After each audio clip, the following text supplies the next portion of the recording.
This is Brian Alvarez, and you are listening to the Butts in Seats podcast. This is an ArmorPod production. Send all production inquiries to armorpod@gmail.com. Remember, Larry, not long after your appearance, if you have a look at our iTunes reviews, you will see there was, I believe, a 1-star rating referencing lewd and inappropriate Chris Benoit jokes. Oh, man. Get my wife and kids, get my wife and kids. Too sensitive, I think, this young chap. You know, I call my penis Chris Benoit because it murders my wife every night. Oh! Little Miss Muffet. Oh! I wonder what Austin's doing right now. Recording a podcast, most likely. Steve Austin. He's having a cold one for the working man.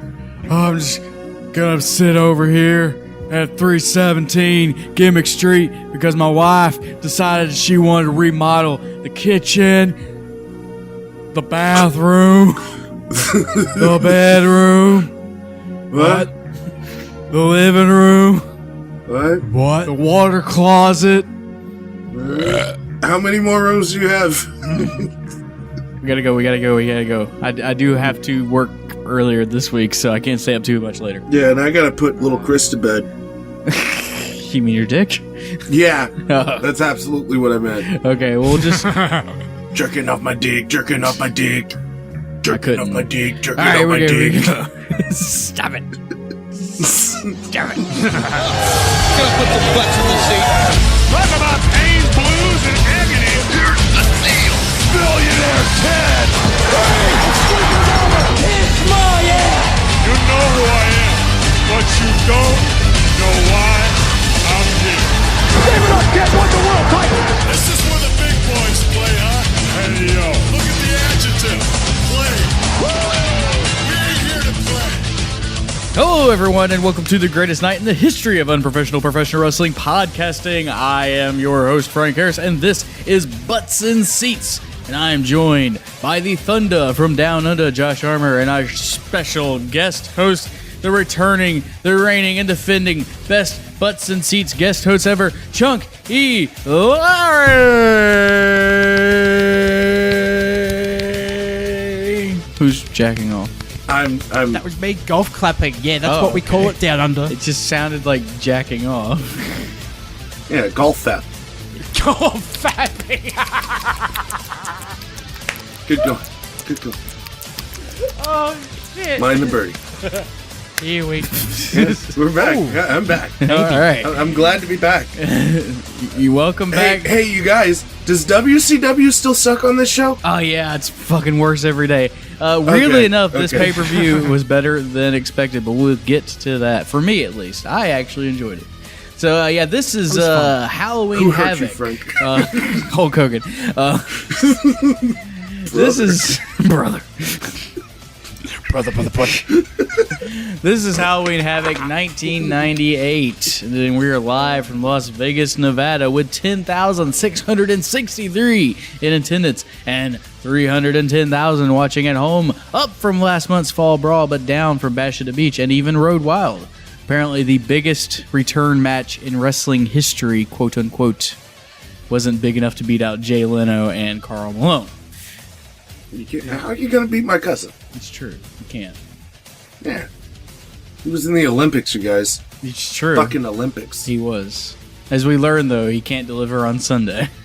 So how many of the 310,000 that purchased this on pay-per-view, how many of those people actually got refunds? Well, as for refunds, I don't know, but about a quarter of them lost the feed at the end of the show because for some reason, this is the infamous pay-per-view where WCW and the main event, Goldberg versus DDP, about 25% of those 310,000 watching at home lost the feed because the cable companies were like, well, fuck you.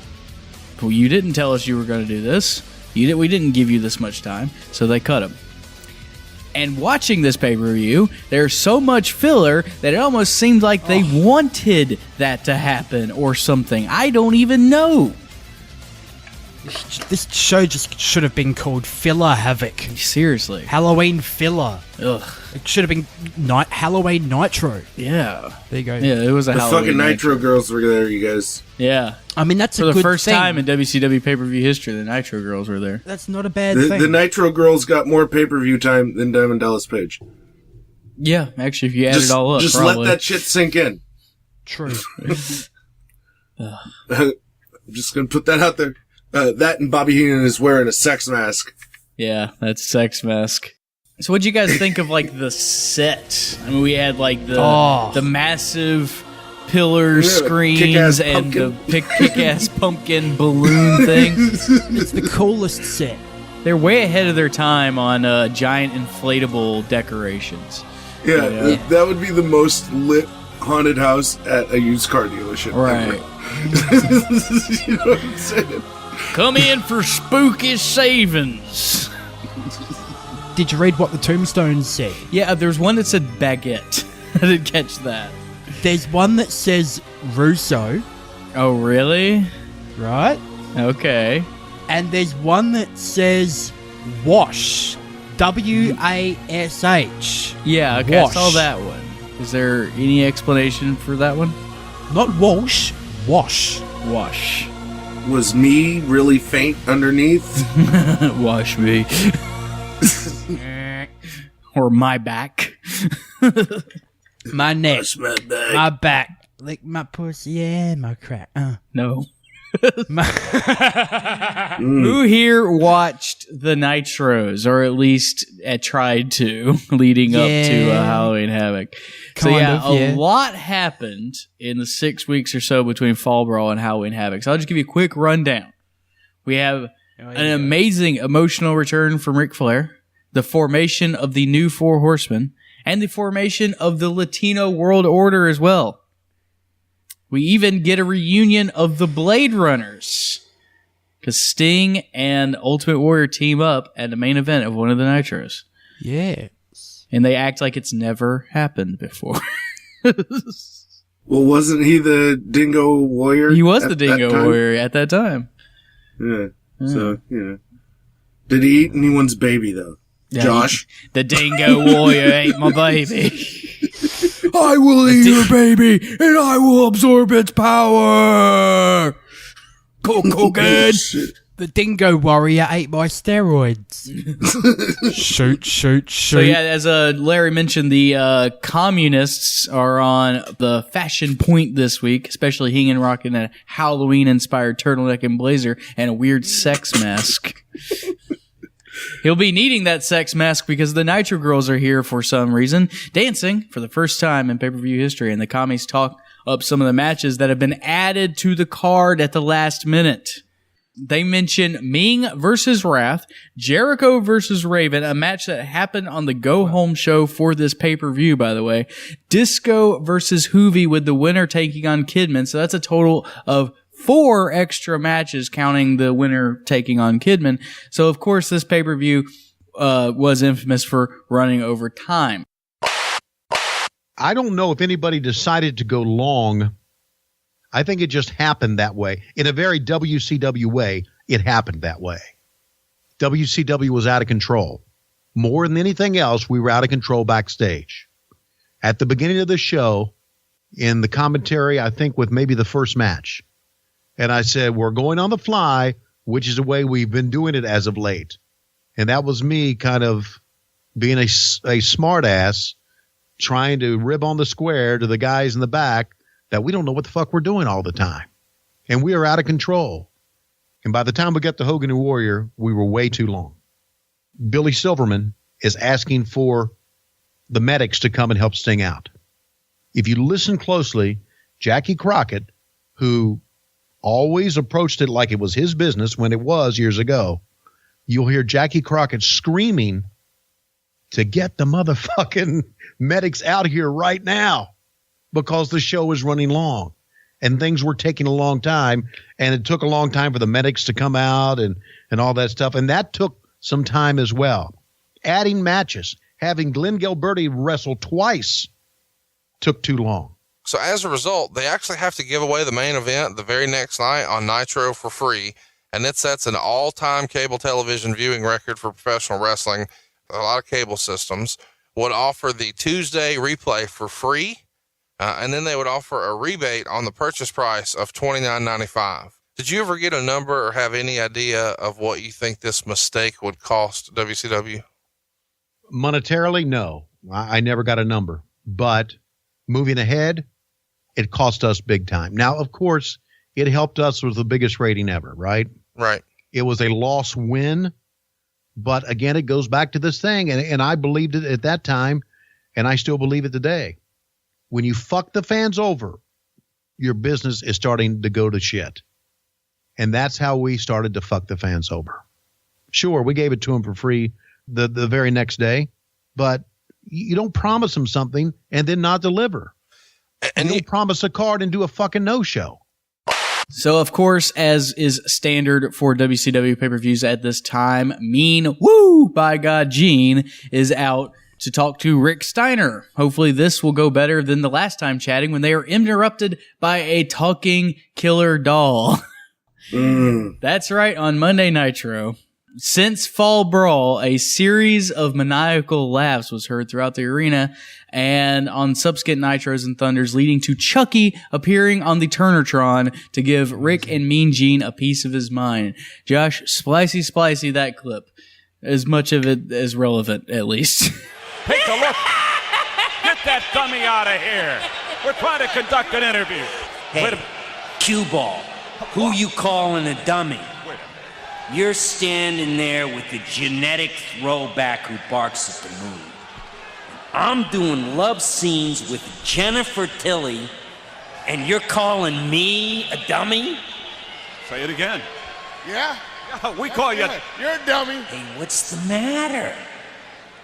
For a guy who never shuts up, you sure don't have much to say, Mean Gene. Well, just a second here, Chucky. Shut the hell up. Don't let him talk to you like that. I didn't come here to talk to you anyway. I came here to talk to that idiot standing next to you. Hey, bring your raggedy rear end down here. You got something to say to me. That, wouldn't you, Ricky? You've been playing with dolls all your life. At least that's what your mother tells me. Oh, please. But I'm not your type. You need a kinder, gentler, dumber doll. Me? I'd show you what it's like to get your head twisted off, your arms and legs bent and broken, and when I'm done with you, I'd let the dogs chew on you like some old shoe. How would you like that, Ricky? You got something to say? I'm here to tell everyone that if they want to see a real pro at work, they should go and see my new movie, Bride of Chucky, opening October 16th. And I want to give you some advice, Ricky. Don't mess with Scott. You see, what I really want to do is direct, and Scott's the lead in my next project. So if you mess with Scott, you're messing with me and my Academy Award. And Chucky's gonna get more than lucky, Ricky. Chucky's gonna get even.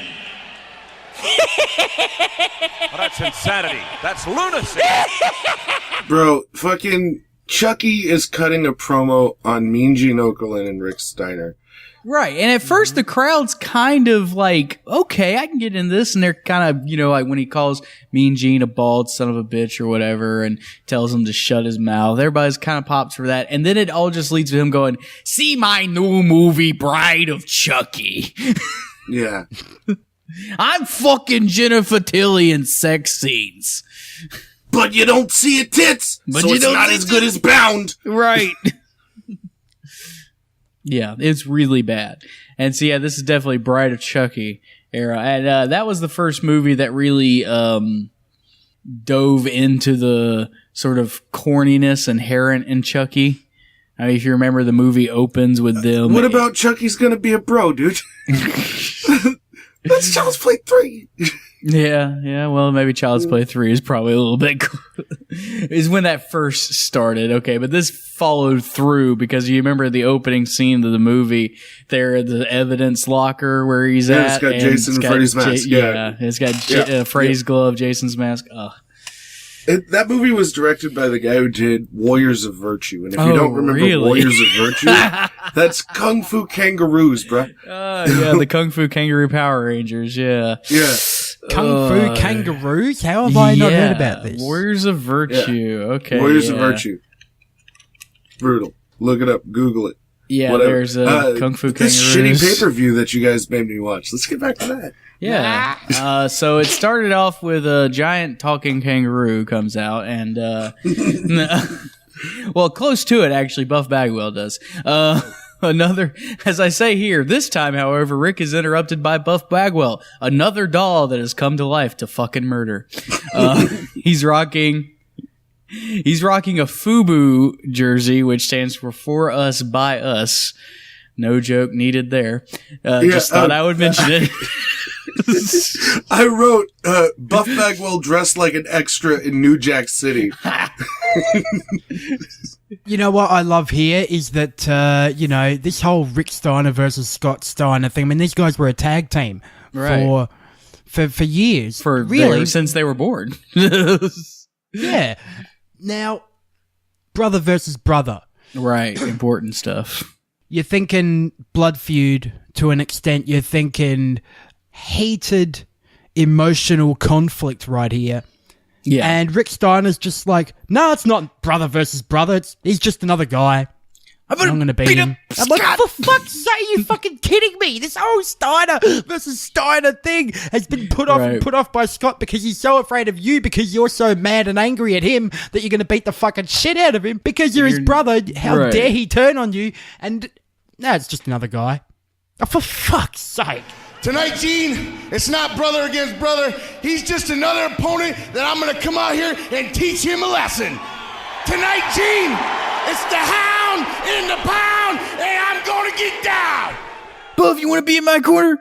So, yeah, he basically agrees. Yeah, Buff Bagwell, you seem like a pretty cool guy because over the Nitros, Buff had Judy Bagwell came out and was like, you need to stop being so NWO. And he was like, no, Mom. And then finally she took his PlayStation away and told him that he had to do it or leave the NWO to get it back. And yeah, that's pretty much. He stuck the controller in his ass. Right.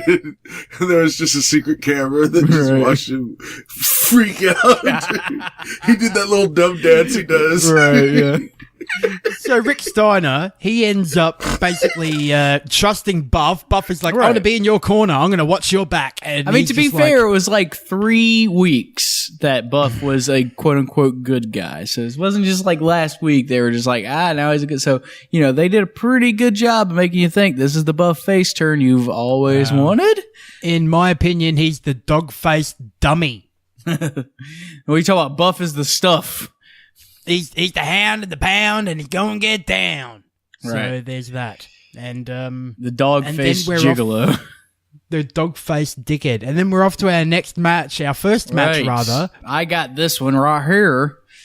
Yes, this is Chris Jericho versus Raven. So at some point, I was watching some of the Nitros on the WWE Network, $9.99. They did another Goldberg Jericho thing, except this time Goldberg came out with fake Goldberg on his shoulders because he had murdered him, presumably backstage, and came out to kill Chris Jericho in like 5 seconds. And he ended up friggin' they had 3 security guards this time because Ralphus is obviously too old to take a spear or a jackhammer. So he dove out of the ring and the other 2 security guards took a spear and a jackhammer, and then Jericho got his comeuppance and everything. So yeah, they kind of killed off the whole Goldberg thing there. I was watching it, and one of the security guards, this is the rush job that they're kind of in here. One of the security guards is wearing a Crash Bandicoot shirt turned inside out. And you can clearly see the Crash Bandicoot logo on his back, but it's backwards because it's on the inside of the shirt. Somebody said to him, like, hey, they have not put any money forwards towards helping this event here. You can't wear that. Turn it inside out. Turn it inside out, yeah. That's what's happened there. Otherwise, you're going to have to blur it out. You're going to look like you're in a rap video from the 90s. But looking in the crowd quickly before we get into the promos and Raven complaining, of course, about how he was scheduled for an unscheduled match. What about me? We get some signs in the crowd. We get Jericho fears Chuck. I don't know if that's related to Chuck D or Chuck Daly, the former Detroit Pistons Hall of Fame coach. It's probably Chuck Palumbo. Chuck Palumbo. Yeah. There you go. And another one, Chucky got lucky. Ah. So there's a lot of the fans. Chucky is over. That was a great moment. They were like, "Oh man, he's sick on the mic." Right. There's one thing I want to see. It's that doll. I want to see Chucky kick some ass. And also, we get this really hot, dark-haired chick in a hood. Oh yeah, that girl. Yeah, she's a dead ringer for Machen Amick from Twin Peaks and Riverdale. Fucking dead ringer for her. I'm just like, hello, baby doll. Kermit the Frog and Jericho do promos. Yeah. Hello. Well, you know what? I don't feel like wrestling tonight. I wasn't told ahead of time, and I'm not gonna. Quote the Raven, nevermore. All the Jerichoholics in Las Vegas came here tonight to see me wrestle because Chris Jericho equals buy rates, Chris Jericho equals rear ends in the seats, and Chris Jericho equals rock and roll. Rock and roll. But also, I'm a little bit disappointed because I really wanted to wrestle against such an icon like Raven. I mean, what a talented individual, leader of the flock, the biggest gang of morons and idiots in professional wrestling. Oh my. So if you don't want to wrestle me, Raven, that's fine. But to be honest with you, I think I can whip your butt in about 2 minutes because you don't got what it takes anymore, you loser! He just baited him into the ring, and Raven went for it. The bell sounds. Raven talks up his losing streak about doing his "What about me? What about Raven?" Jericho eggs him on in sort of almost like a face-like way because, I mean, Raven's such a hated heel that if you go after him, even if you're a heel as well, people are going to cheer for you. So Jericho stomps Raven and pounds him with his jacket before going for the cocky pin. Raven clotheslines Jericho outside and front suplexes him onto the steel steps and follows it up with a drop kick off the same steps. They back into the ring. Jericho tosses Raven onto the top rope and regains the upper hand with a springboard drop kick. Raven dodges a splash, causing Jericho to hit the ring barrier. There's lots of back and forth on the outside. At one point here on the outside, Jericho's taking some blows from Raven, and he's just like, help me! Right. That was cool. Playing it up heaps. Raven attempts to sleeper, but gets tossed on his back and hit with a senton. Jericho exposes the top turnbuckle, but Raven avoids it. Powerbomb to Jericho and catapults to the exposed turnbuckle. Raven only gets the 2, and they are moving frantic now. The split crowd here is really cool, though. Yeah. How there's they're both people who have those small pockets of fans. They're heels, yeah. but there's still those smart fans and whatnot, or whoever. And luckily, there's not a lot of indifference. You know, there's not people just being like, "Well, I don't want to see these two fight each other." And even when the crowd does kind of die a little bit at this point, they just pick up the pace and just say, "Well, okay, we'll just fucking go faster," and that'll get them excited. So Jericho has Raven in the lion tamer, but Raven gets the ropes. Brain says that's 6 inches from the ropes is the longest 6 inches in Raven's life. I had a giggle at that. Oh, couldn't help myself. Even Flow is kicked out of by Jericho, who goes for a roll-up, but Raven escapes, so Jericho hits the low blow and a German into a bridging pin attempt, but Raven still makes it out. Raven is whipped into the ropes, but runs into Canyon, who must have been coming out to say hi. And then Jericho reverses an Even Flow into a lion tamer. That looked amazing, by the way. Yes, it did. That was cool. And picks up the win with a stellar opening bout. It was quick, it was fast, it got it over with because they didn't need to waste any more time, and they put on a fucking excellent opening bout. That is what opening bouts should be, you know? Yeah. A lot of excitement, and post-match Jericho continues to ask the referee to raise his hand. Right. And I had a giggle. That was fun. That was good. We get a sign in the crowd. Okay. That says, impeach Bischoff and Liz. Oh. So Liz is also the president? Is Liz also handy with a Cuban? Just saying. Just keep an eye out next time she comes out. Savio Vega. That Cuban. Is he Cuban? I don't know. That's a handy for the Cuban. Oh, do we still have Larry here? Oh yeah. Okay. He's like, go on with your racist rant, Sama. Please. Bury yourself. Please continue. Cubans and masturbating, right? Right, yeah, that's where we're at. Yeah. Somewhere in that area. Somewhere in that ball park. Yeah, ball park. See you in Balls back. park. Dick and balls park. Sorry, we're not talking about dicks enough to keep you interested, Larry. Yeah. All right, so Vag talk. I wish I had timed this, but sadly I didn't. There's just more time wasting going on as Hogan comes out with a freshly shorn Bischoff. Decided to get a haircut at some point. He comes out and gloats about nothing. This is followed by footage of Hogan destroying a horse and losing his mind, but this seems like standard Hogan bullshit to me. He kind of sounded like Donald Trump if you just listen to it. He's basically just like, I'm the best wrestler. No one can beat me. I have the biggest arms. His cadence is very Trump-like. Yeah, he must have picked it up from him. That handshake, they must have swapped souls. Little Freaky Friday experience Thank God there. Trump is a Hulkamaniac. Hold on to the largest back in the world, brother. Yep. As I swim, as I dog paddle, backstroke us to safety. Fight for the rights of every man with an offshore bank account. Right. My only note for that was that Hogan is nearly black in this promo. Yes. And I just can't with Eric Bischoff. He just gets darker and darker and darker to the point that, like, I believe in the Karl Malone match, he's about as dark as Karl Malone. And Karl Malone's a black man. It's like, enough of this black on black violence. Right. For life, brother. I'm black, brother, and I'm black, brother, and I'm blackity black, and I'm black, brother. Why do you think he says brother so much? That's his idea of being cool, right? Yeah. Right.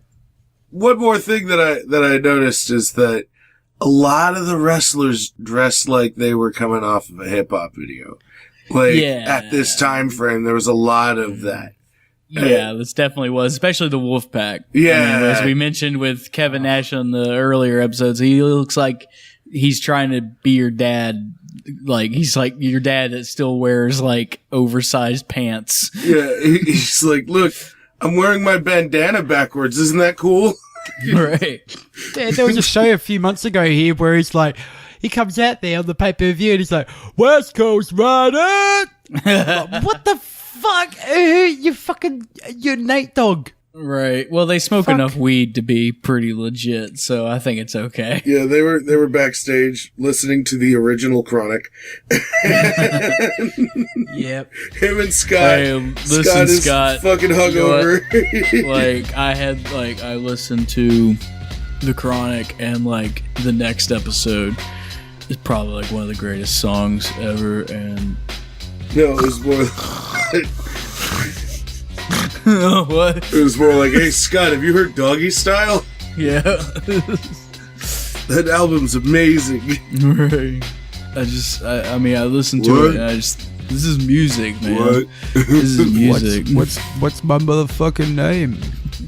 And Hole pops up and he's like, your name is ours, man.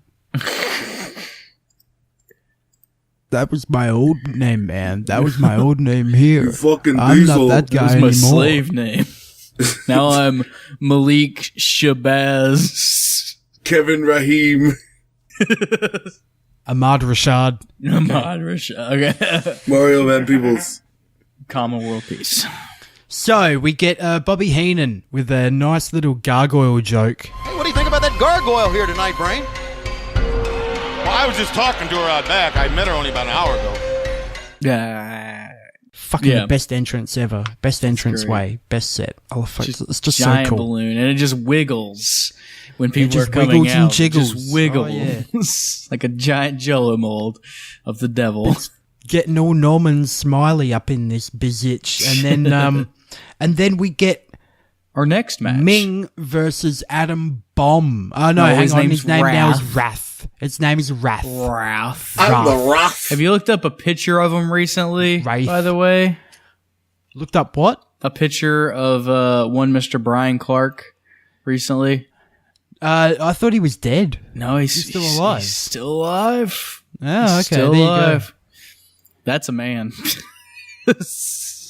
That's a man right there. Let's have a look here. And that's a shoe. Why is this match on the show? Why is this match on Halloween Havoc? Because Wrath, he's kind of getting over with the fans.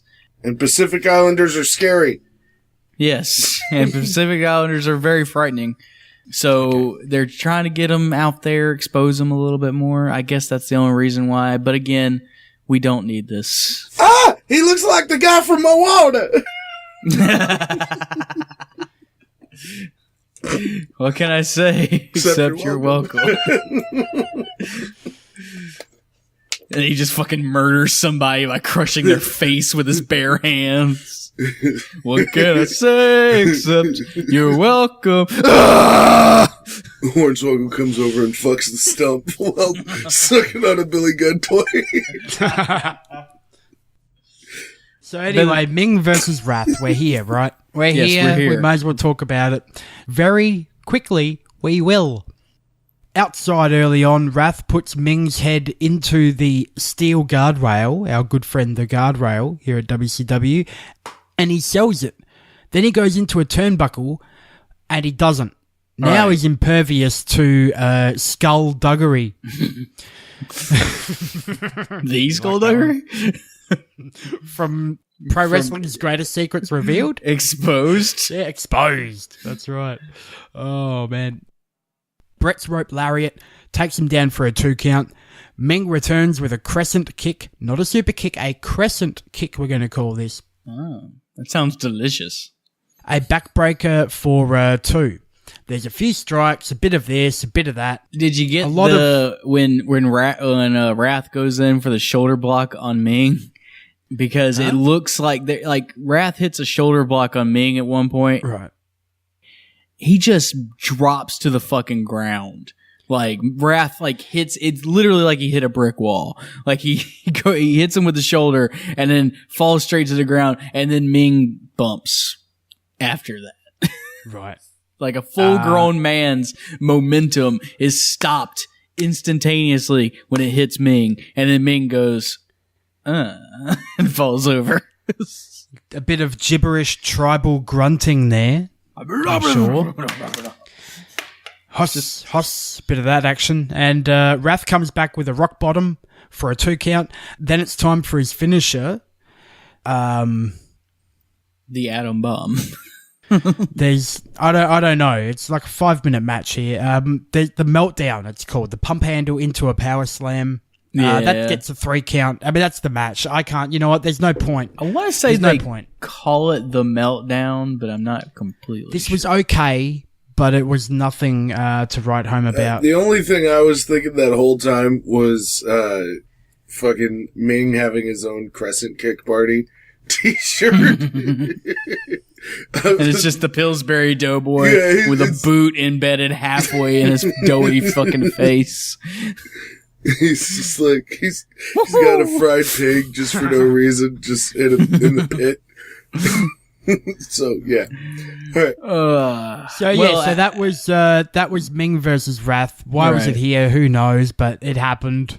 Live from the internet. The internet, yes. Billy Kidman, your current WCW Cruiserweight champion and probably one of the most over baby faces in the company right now. After winning, he won the belt the night after Fall Brawl. He's with Tony the Tiger and Coach Jr. He doesn't know who he wants to face in his match tonight, but he does agree with Tony the Tiger that Disco Inferno is fat. That's basically the gist of it. Mm-hmm. They spend 2 minutes talking about how I don't know if he met weight. Yeah, he definitely didn't make weight. I saw him scarfing down tons of pizza backstage. You should have seen what he did to that chicken. The disco duck. Disco duck. Here's a roast chicken. Here's a roast chicken and a Billy Gunn action figure. Have a top night. Have a great night. Enjoy yourself. Get to work. Work. No, it's just disco fever.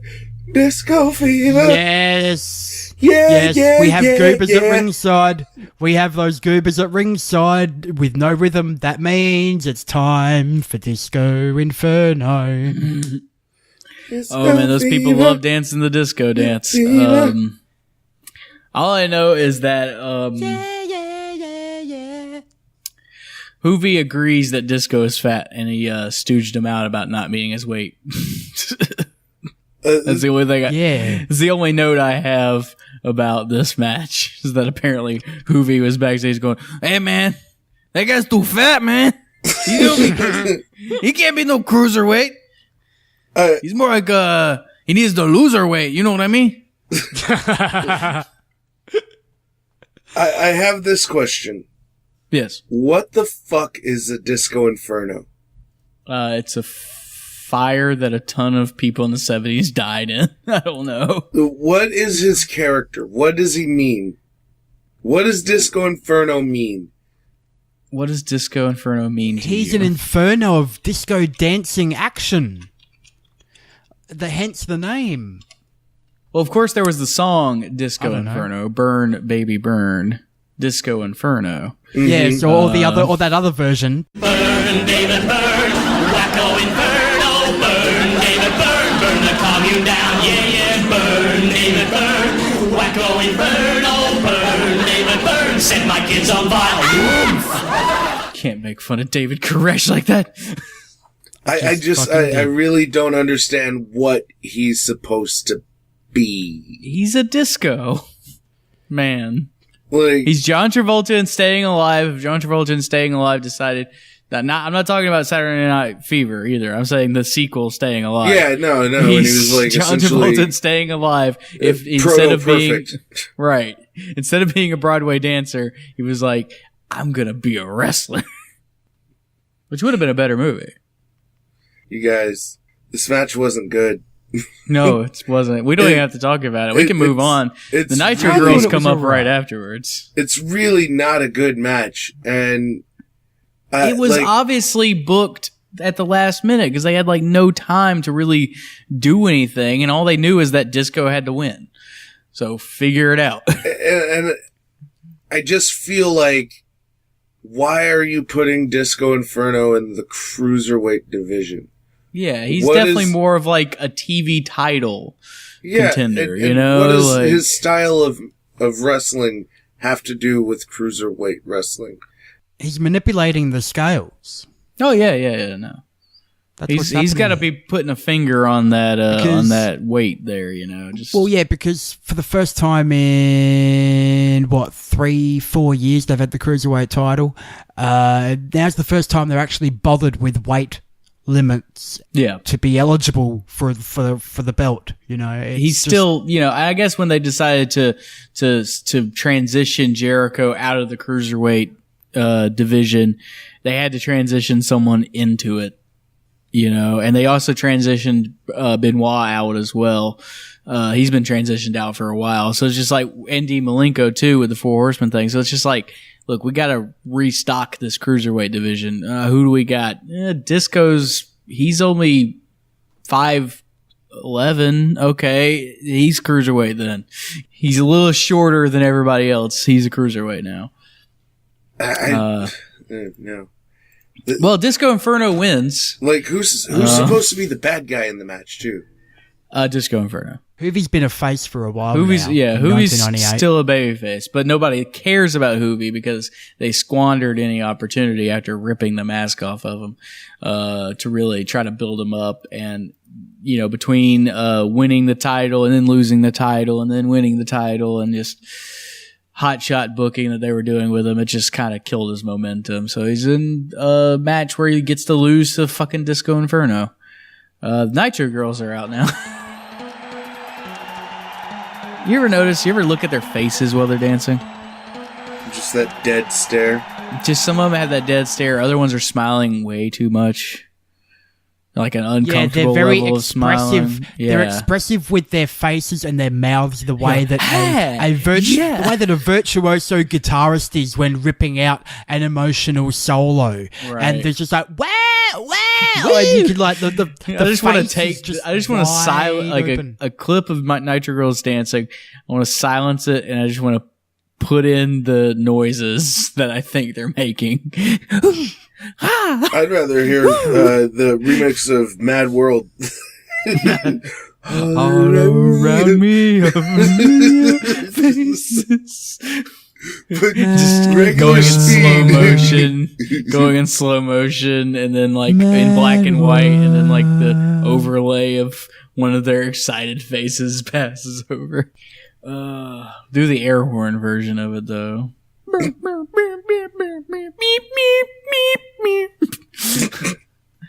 Scott Steiner is out after that. Oh, hang on. We've got there's also a Scream mask in the crowd, and these things were fucking everywhere in 1998. Yeah, no, this is the peak Scream mask era.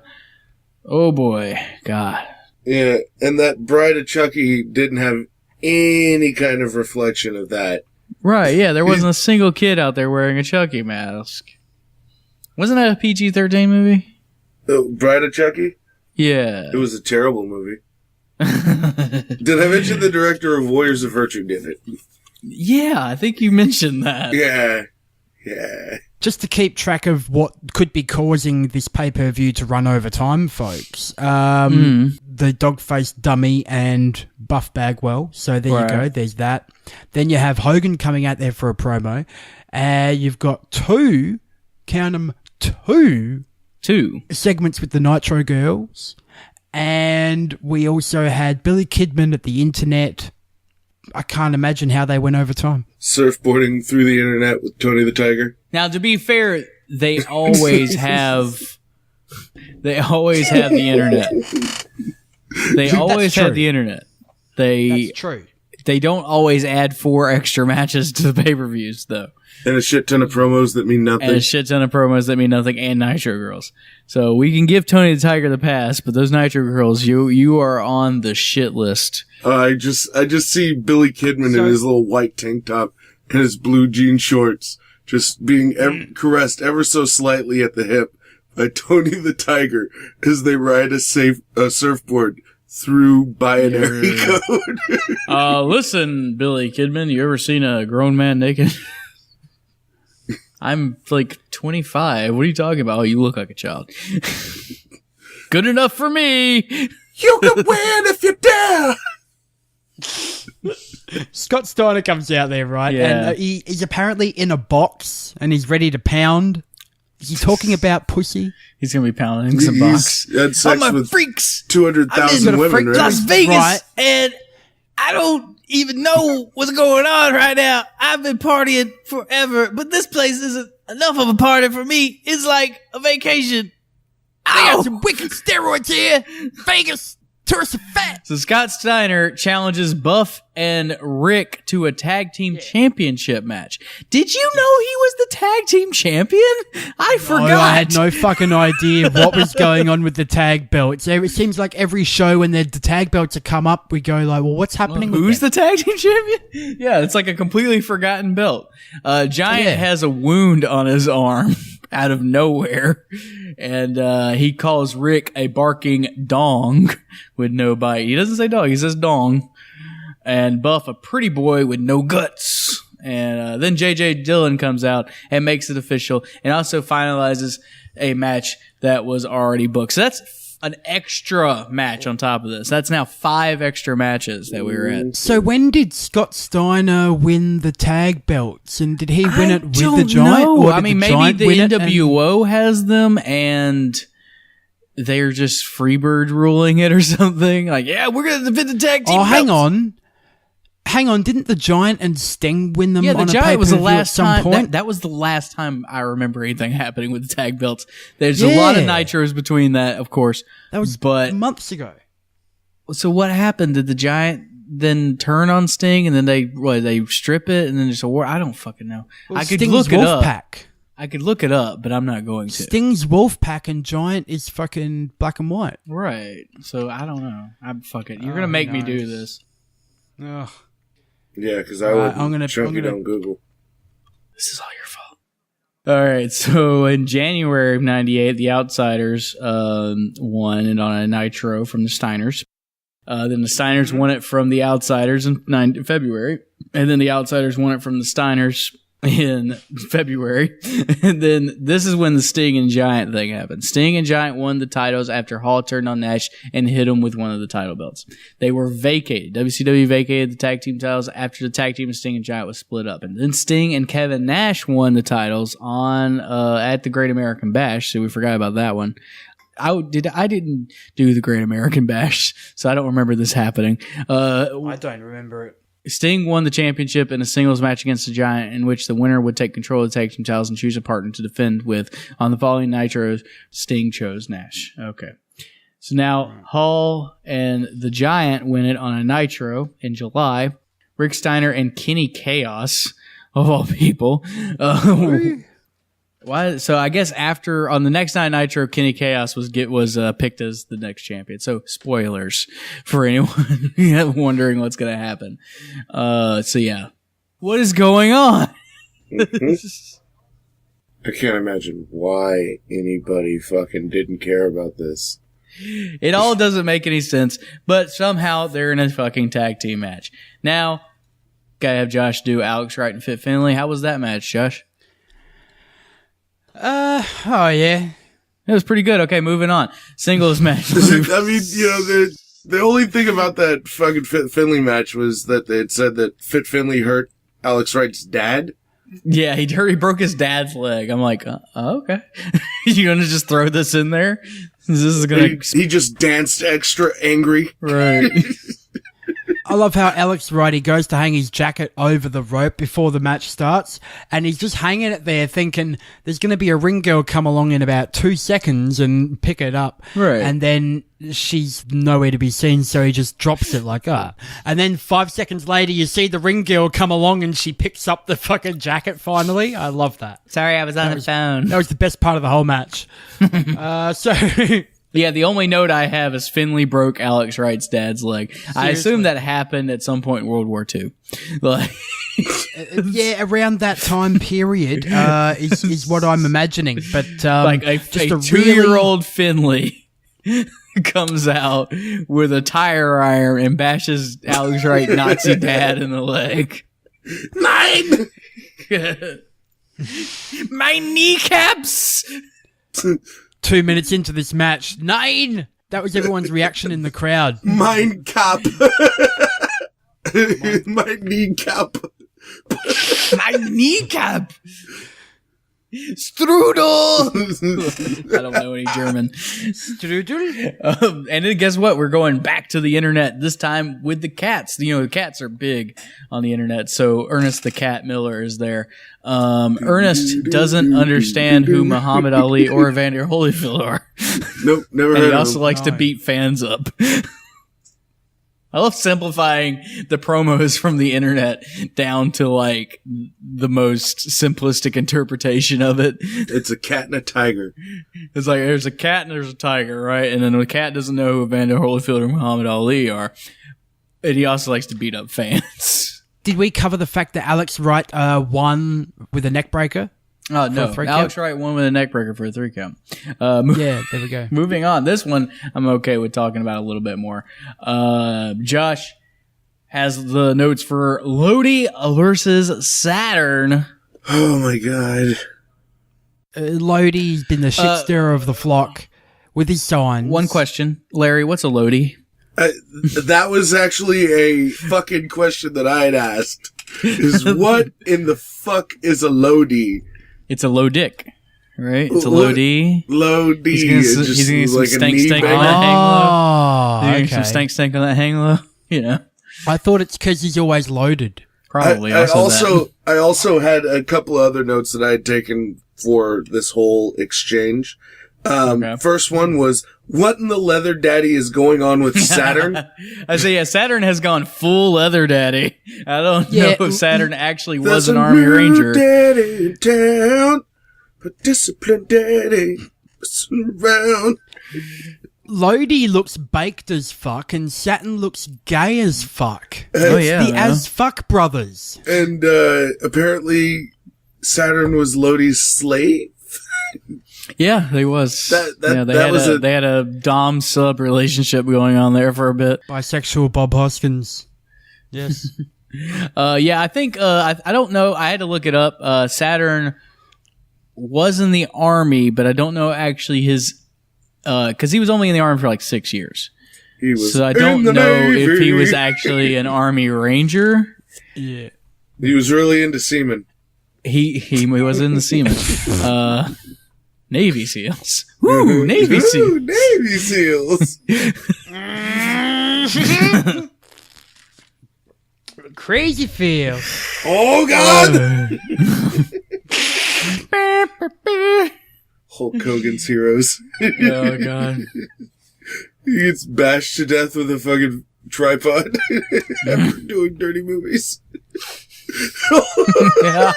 Saturn. There's a lot of connections. There's a lot of similarities there between. Yeah. Colonel Klink, played by fucking Alex Wright. Oh yeah. Oh, listen, Hogan. You got they got chemicals in the water. They're gonna turn the frogs gay. They're gonna turn the Saturns gay. Saturn, he's wearing full leather. Pustomania is made of people.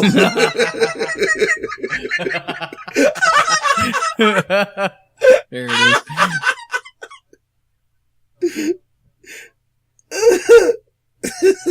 Yeah. Oh man. So yeah, that's a match. Who won? Saturn, right? Yeah. Saturn, yeah. Saturn won with the Death Valley driver for the DVD. 1, 2, 3. DVD for 1, 2, 3, and early in that match, Lodi was missing his signs, and I think it was the ring girl who was 2 seconds late for Alex Wright just a few minutes ago. Right, but she came out and took him too Lodi's soon. Lodi's running up the entranceway going, "Give me back my signs!" And he had to run up to her and actually take the signs. I wonder if that was actually legit. Yeah. Like, she doesn't know what she's doing. Like, she forgot his coat, and they're like, listen, you gotta be a little bit faster on the props next time. She's like, okay. She just goes up meets Lodi halfway up the ramp. Give me those! Runs back over to the timekeeper saying, I want to look at them. What's it say? I can't read. What's so difficult? Hi, my name is Deborah. I'm 19 and I can't fucking read. Mr. Hogan said if I let him suck it. Hey. He wants to look at me. He just wants to see one tit, and not even the whole tit, just the nipple. And I thought that was really weird. But you know what? Anything for $1. You want me to carry stuff? Okay. Props. What's a prop? Is that a dildo thing? Is that a dildo thing? Is that a sex thing? Dick? Don't tell me. I'm 19, but I don't want to mess up my career as a dentist.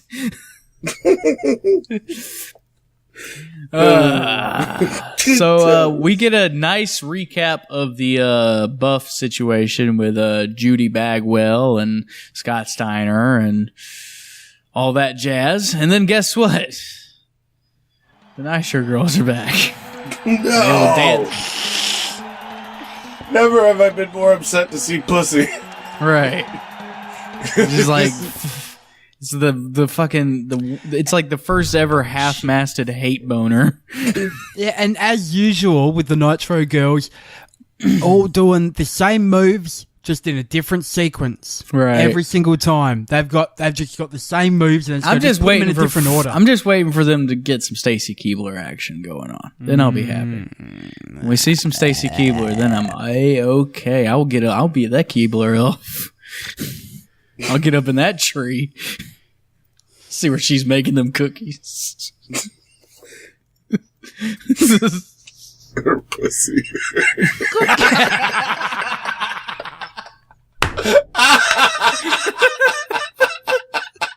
Okay. It's a vagina, you guys. That's what I was talking about.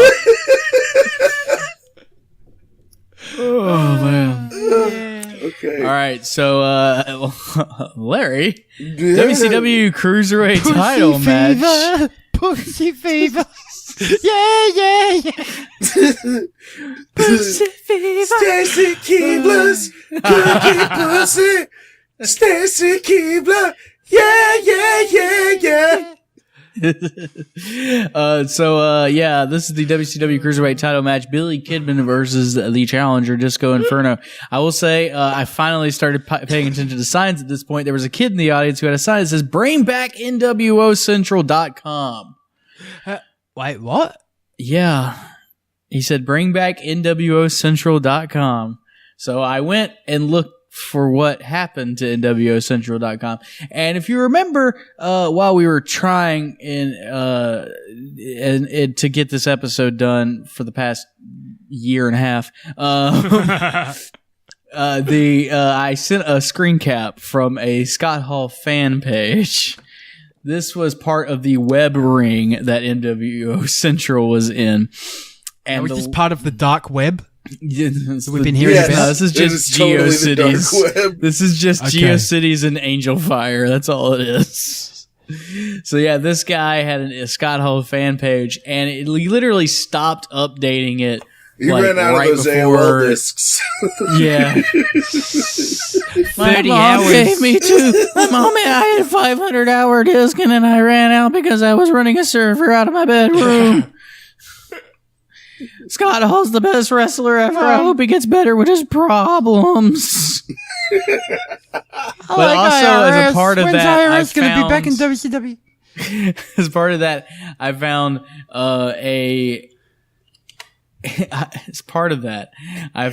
a open letter from Scott Hall's wife at the time.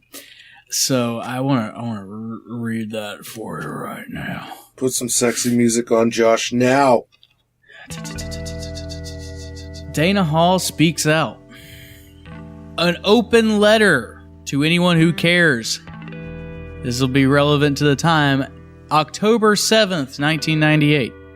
WCW is helping Scott Hall destroy himself. Does anyone care? WCW recently stated on October 5th Nitro show that they did not condone Scott Hall's behavior and that Scott Hall is a very sick man. Although WCW states this, why are they allowing him to retain his status, which he so sorely abuses, to break policies stated as a breach of contract and take every opportunity to exploit and humiliate his very real sickness as entertainment, quote unquote. My question to them is this: what are they going to do about it? Are they going to help him get the serious help he needs? If this is just a storyline and quote unquote not real, then how can they explain Scott's recent arrest and the very public display of intoxication other than in front of the camera? Although recent events on the show have been staged, the storylines they are portraying are in fact a terrible truth.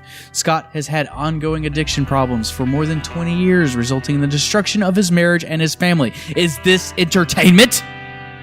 Scott stumbling around and vomiting on stage may be fake. I'm not even going to say quote unquote anymore. I'm just going to go when I say it. But he is doing in real life is the same thing. Wrestling has just become real in the case of Scott Hall. Scott may be acting out his addiction problems now on TV, but there are many times in the past that he was truly under the influence, and WCW allowed him to perform. This storyline is just a cover-up for their irresponsibilities and their failed attempts to rehabilitate Scott.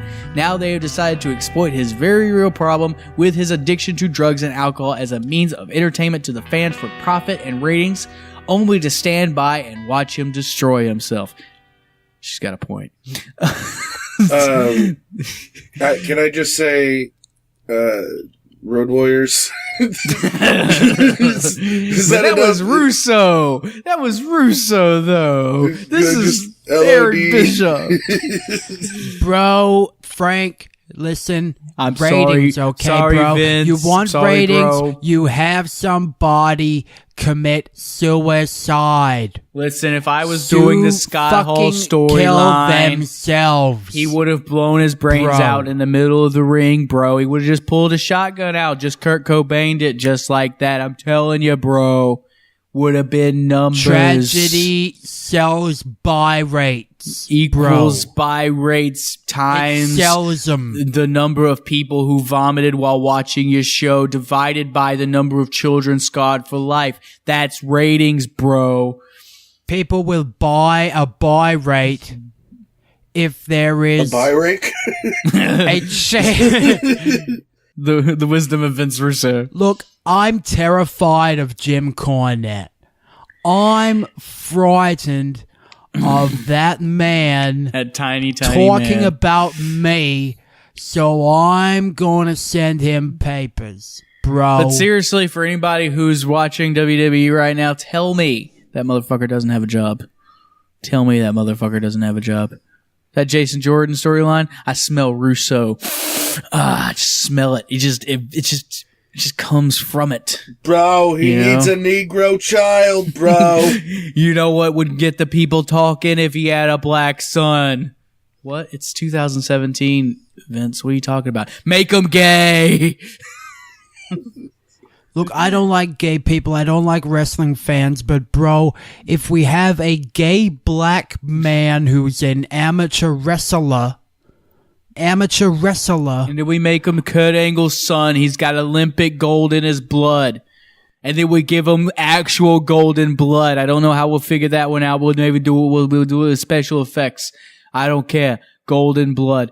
All right, so back to the letter. These stagings of a matter so serious are deplorable, disgusting, and inexcusable. The wrestling industry is so twisted and sick and clearly without conscience. It does not need to be this way. WCW has overstepped the lines in this case. I'm going to skip ahead to this very important part. His children and family members with whom he chooses to have no relationship with do not deserve the pain and embarrassment for the public's entertainment. Scott is obviously not rehabilitated. A 40-year-old man keying a limo is a definite cry for help. Now he has added a felony to his list of ongoing, unacceptable, disturbing incidents. Scott has obviously lost all judgment, dignity, and sense of what's right, and WCW has taken advantage of that. This can no longer be denied or ignored. Several reasons to fire him, but instead they made a meager attempt to try and rehabilitate him, and quite clearly did not work. So they just are using him for as long as they can. It is inevitable that as long as Scott continues on his path, he will ultimately destroy himself. Is that what the fans want to see? Begging everyone on behalf of his children to get Scott to a place where he can see this, put himself in God's hands, and find a way out of this living hell he has created for himself. A hell that the wrestling industry has greatly contributed to through the years and has now chosen to exploit. This cannot be allowed to continue. My children and I have no peace in our lives as long as Scott Hall roams these streets alive. Okay, no, remains sick and is enabled. Jeez, lady, have a beer. Seriously. But he killed a man, right? No. Yeah, Scott Hall killed a man. He's killed a man? Yeah. He shot a man in Reno just to watch him die? Just now? No, shot a man in Vegas. Oh. No, but Scott Hall killed the dude. That happened. Is that Jim Neidhart? Oh, no, that was in Pensacola. Right. That was Pensacola. Oh, if it happens in Florida, who gives a shit? 1983, Hall was charged with second-degree murder after shooting a man with his own gun after wrestling it away from him. Get it? Wrestling? Because he's a wrestler? Some sort of rear chin lock in an altercation outside of a nightclub. He flexed the gun out of his hands and then shot him in the face. He hit the razor's edge, and as the guy was coming down, he shot him. I'm sorry, the outsider's edge. Kidman's music sounds like it's from a Genesis game. Oh, it does, doesn't it? Yeah, that's Kidman. That's this match we're talking about. I didn't think the match was terrible, but that's the only note that I have on it. Chugga, chugga, chugga, chugga, chugga, chugga. All I said was, there's a strong performance by Disco. Yeah, my whole fucking notes were, why is Disco, or how is Kidman the good guy when he's essentially working the heel element of this match? Because he's the one that's coming in fresh off the second match. If anything, Disco should be the babyface because... Yeah, if anything, they should have had, like, this match on Nitro afterwards, or maybe he should have been like, look, I don't want to have this match with you. I want to wait till you're fresh. Then it'd be the babyface thing to do. And then Disco, being the dumb heel, goes like, no, I want to fight you now. Pretty much winning clean as a fucking sheet as well. With that pile driver is awesome. That looked really cool. Lots of pile drivers go on in the Disco. Let me just tell you. Like, so many pile drivers. Like, there's just disco balls and dudes just hitting fucking pile drivers. That's how it goes, dude. You ever been to a disco before? Yeah. I got hit with a pile driver. Right. It sucks. Yeah, it's the worst place to go dancing. Don't know why they're still so popular over in Europe. We're going to the disco. Oh no, my neck cannot take it. Please. Yeah, the disco. Yeah, we're going to dance the disco. Yes, sausages and disco. Oh yeah. Oh, okay, here we go. All right, everybody, here, put your head in my crotch. I also had noted that the crowd didn't seem overly excited by this match. Yeah, well, they already saw Disco Inferno once. There's only so much you can stick your arm in your dick and pull it out, you know, every once in a while. Fair enough. You can't do that all night. Like, this isn't the WWE the Fandangoing. The only thing that I saw actual reaction for was there was like a handful of guys in the crowd that were just like hungry and thirsty for fucking Billy Kidman's blood. Like they were just wanted to kill him. Fuck him up, that fucking sissy! Look at his long hair. He wears a t-shirt to the ring. I can't see his nipples. He's a pussy. That means he's not a wrestler. He's not a man if I can't see his tits. He's gay because I can't see his chest. Oh, he's so gay! Why can't I see him in his underwear? Fucking gay. Why is he wearing clothes to the ring? I want to see him in his underwear, faggot. Because I want to see him like just like an athlete, not because I want to see him, you know, right? You know, brother. I can't see the sculpt of his cock in those jean shorts. Why is he out there? Why is his skin all dry? Why isn't he all oiled up? Fucking queer. I just want to see him all oiled up and rolling around in the ring with another guy. Let's just put the tips of our dicks together. It's not gay. Look, listen, if I close my eyes and just move your dick around, that's not gay. You ever had your dick sucked by a man? I mean, or anybody? You want to do that right now? We can do that. Go back to the bathroom. Concession stand. Pop it in my furry mouth. Shove a corn dog up your butthole. Or a Billy Gunn toy. He is Mr. Ass, you know. In all seriousness, lads.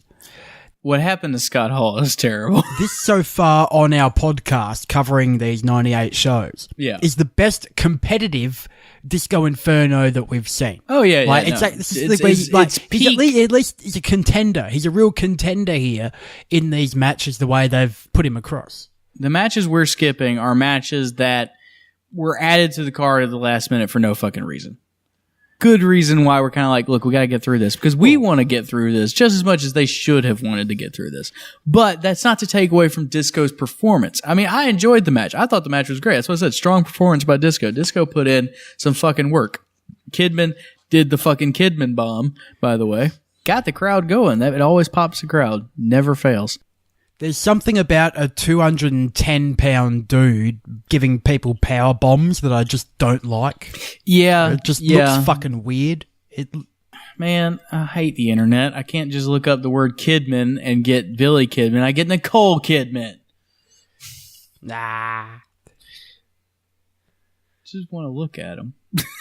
Just take off your shirt, Billy Kidman. Just take off your shirt, you fucking faggot. Come on, Tom. Come out of the closet. It's okay if you like Billy Gunn figurines. We can talk about it. I just want to see the Billy Kidman guy just take his shirt off. Tom Cruise is in the closet. I've got a sex code. Nicole Kidman wants to get Tom out of the closet. So I pulled out my gun. Some guy on Twitter got really mad about the "you can't powerbomb Billy Kidman" meme. He made a compilation of all the times Billy Kidman got powerbombed, and I thought that was really sad. He's like, "Oh, okay, he's got powerbombed a lot." I love that voice. So Disco gave Kidman the powerbomb. Well, yeah. Disco put Kidman in the powerbomb, but he didn't complete the powerbomb because Kidman then grabbed his head and slammed it into the ground. Oh, I thought Kidman hit a powerbomb. No, you can't powerbomb Billy Kidman. I just call it the Kidman bomb. There's no real name for it. It's just when he grabs someone's head and slams it in the ground every time he gets picked up. So I'm glad that Larry did extensive research on this match here. Yeah. I'm actually glad you didn't. Yeah. That's a good thing. I brought the thunder with that depressing letter from Dana Hall, so you're welcome. It's so good. Yeah. You're welcome. So Disco Inferno beats Kidman, and he is the Cruiserweight champion. Yes. It appears that there was a segment cut out, and I checked it out, and it was a Conan music video. What? Yes. Is there footage of this? Video. Only thing more entertaining than watching Disco Inferno wrestle twice. Yeah, that's maskless Rey Mysterio. So watching fucking Conan music video, let me tell you. Okay, you want to talk about a fucking Genesis song? If Phil Collins was going to write a song about Paige, it'd be "She's an anal lover." No, that's Billy Gunn. Right. He likes ass play. He likes ass play. So he's got a song here called "A Lot of Dogs in the Disco." Spanish, "Muy perro en la disco." Oh, that's a diss track to Disco Inferno. No, I think it's a diss track to "Ugly Women in the Club" is what it is. Let me have my thing, Frank. K-O-N-A-N, Conan's in the house, kicking it live in the place to be, Mexico City. This is fucking awful. Yeah. I'm gonna listen to this forever. I don't ever want this to end. This is a banger. Ooh, it's lit.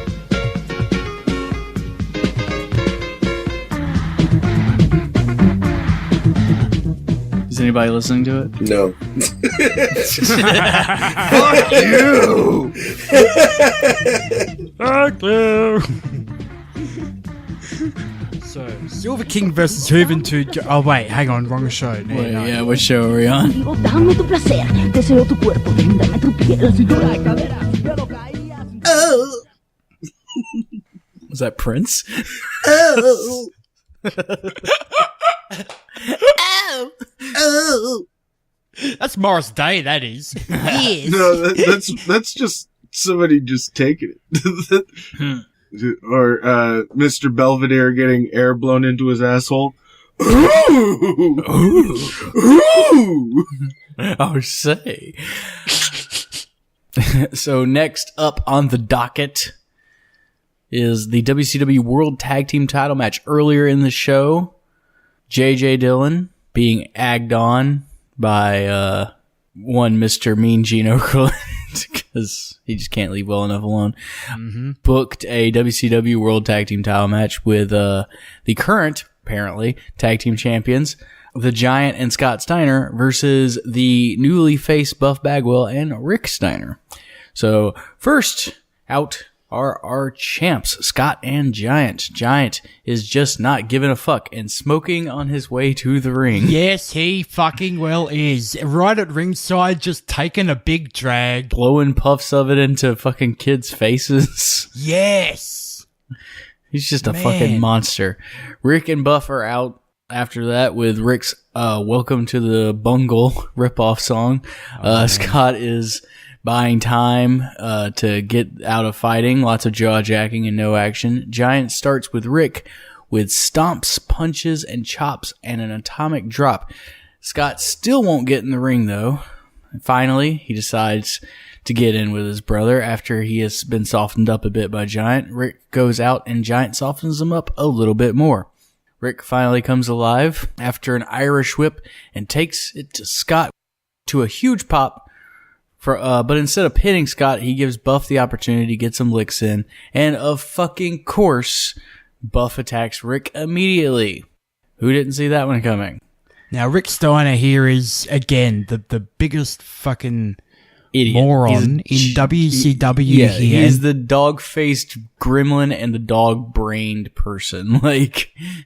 There's a nut shot, several nut shots throughout this match that are just completely fucking ignored. When did this become a no disqualification match? Well, they said throughout the show, the referees have a very lax rule system now, but they should really not let this go. That was said several times throughout the show. Oh yeah. Apparently the referees were smoking with the Giant earlier, and we're just like, fuck the rules, man. 420 plays it. Fuck the rules. There's also a guy in the front. You're a referee. Ooh. All right. There was a guy in the front row, and I'm pretty sure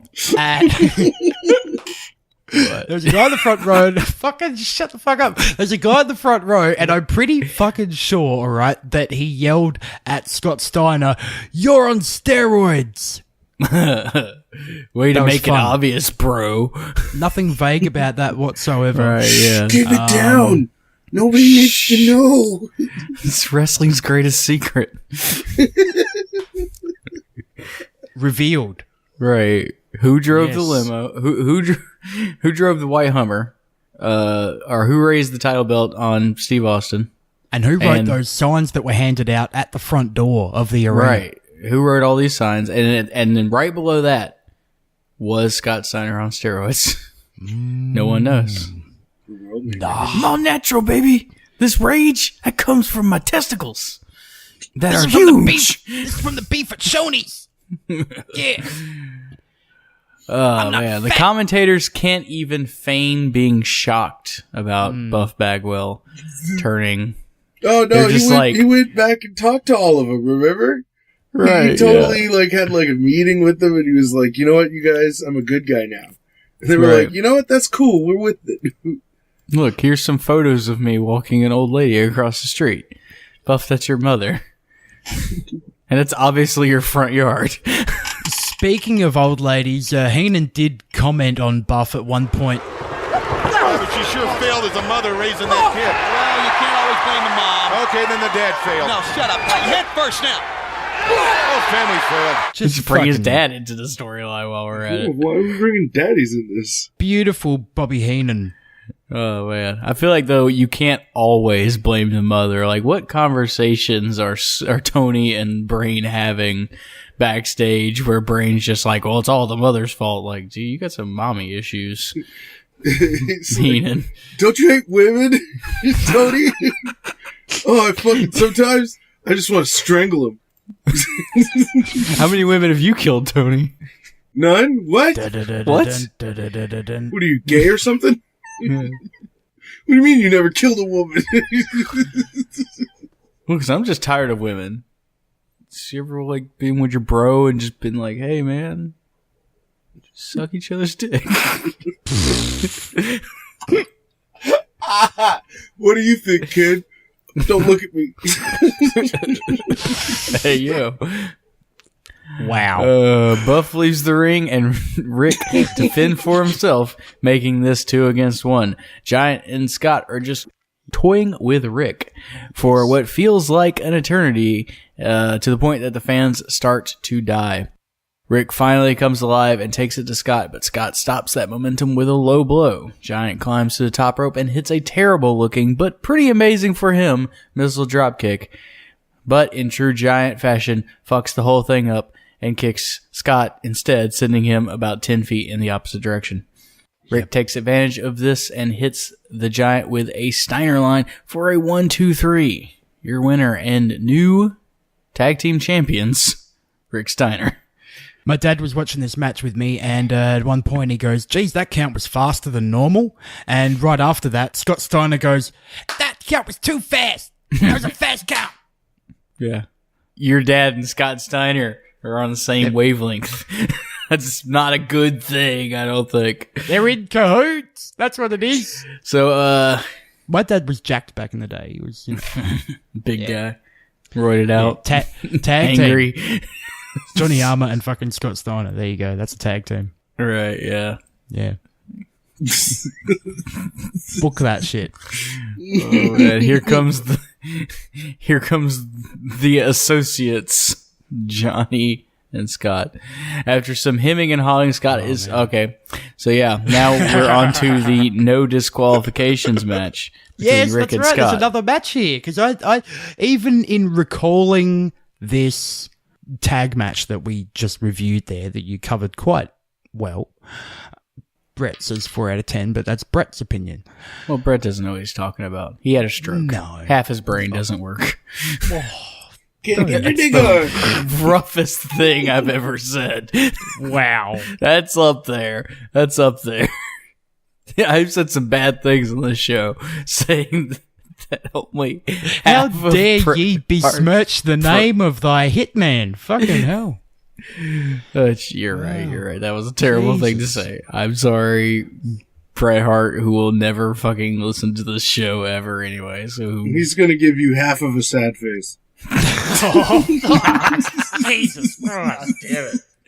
And of course, Chunky Larry with the save. I'll jump on that sword for you, sir. You will. Okay, oh man, that thing Frank said was terrible, but then Larry just came in and doubled down. Oh yes. I just totally forgot about even what the other guy said. This guy said he only had half a sad face. So after some hemming and hawing, Scott was finally dragged into the ring for the match, but tries to call for a timeout, and Shiv says no. Wait, why do I have Shiv written down here? My fucking autocorrect said Rick. No, it's Shiv now. Tony Schiavone's fighting this match. The Shiv. But tries after some hemming and hawing with Scott, is finally dragged into the ring, but tries to call for a timeout, and Rick says no and kicks him in the fucking mouth. Rick is fired up for this match. Rick is dominating Scott.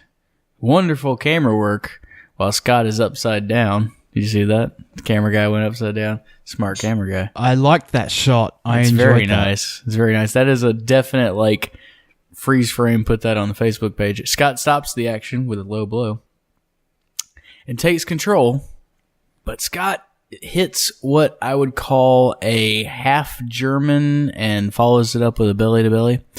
Bill Clinton jumps the barricade for some reason and gets into it with security. I thought at first it was a Vince McMahon or a Ted Turner mask. Right, yeah. I Bill thought it was a Clinton was a Vince weird mask. pull. That would have at least been interesting. Right, yeah. Because then was Stevie he Ray even comes still out. in office at this point? Yeah, he was. This was 98. He had 2 more years left. Okay. This was peak Lewinsky stuff, though. Yeah. I didn't think it was Bubba, though, because he didn't have a big, massive joint. Right, hanging out of the mask. He's supposed to have the And weed, too. Yeah. Bill Clinton's got a huge dick, you guys. Right. Yeah, they call me Big Bill. Didn't he call it Little Elvis? Didn't that come out in the... I don't know. There was a what lot of things that came out. I was too young to even know what was going on. When they said that his penis was about the length and girth of a cigar, I was like, that's pretty big. Because I was like 5. Really, I was 2. I was, what would have been, it would have been about, was it 98? So about 14.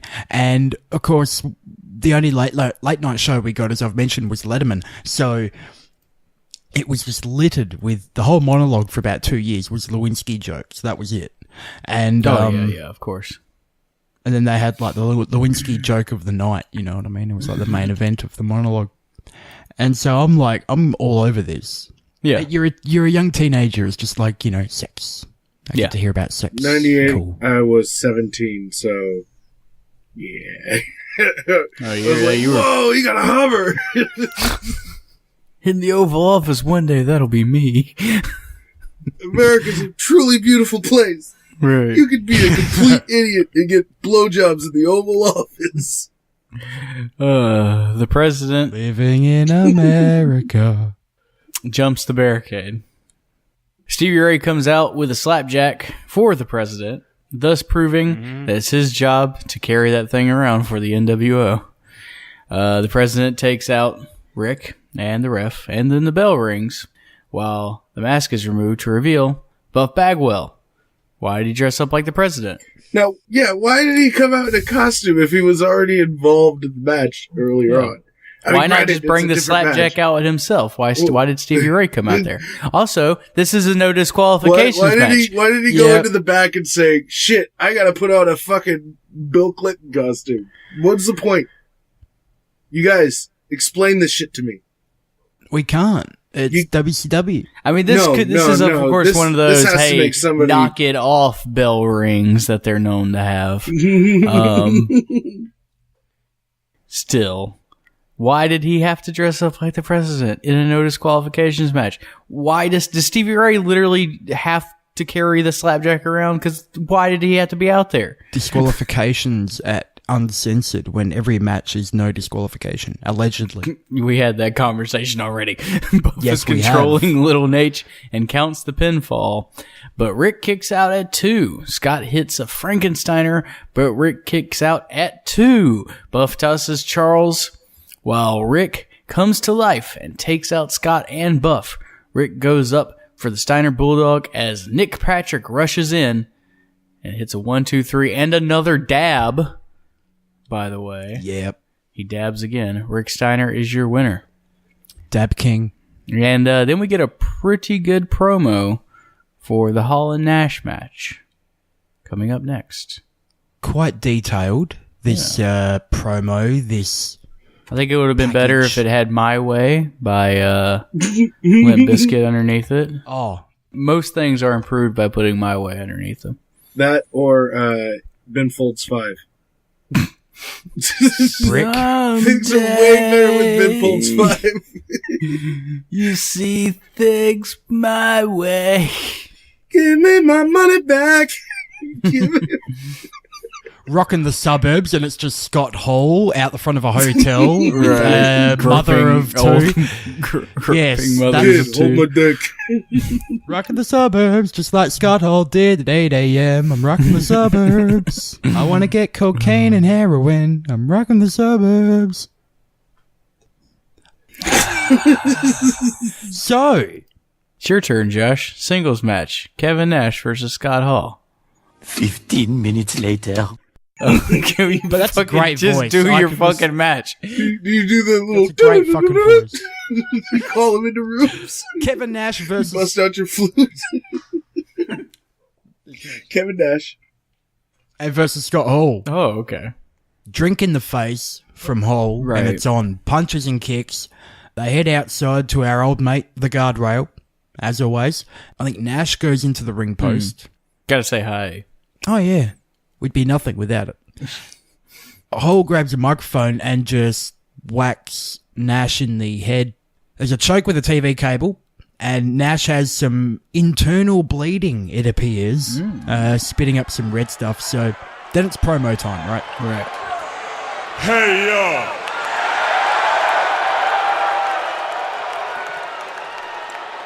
Hey, Big Sexy. Look at you now. Huh? Hey, Kev. That burn your eyes there, big fella? How's the world look, Kev? Through foggy eyes. Why don't you drag your big butt back to the locker room? Because I'm through listening to you.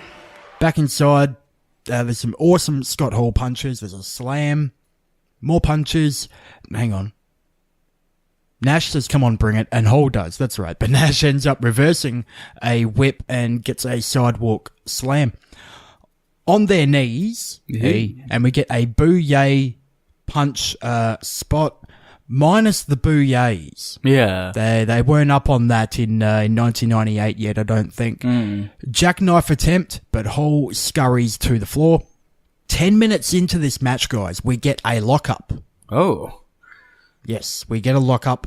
Armbar and some paintbrushes there on Nash. Nash fires back with elbows. Nash just slams him face first into the mat. Yeah. Hall is draped over the middle rope, and Nash does the run up and just sits on Hall over the middle rope.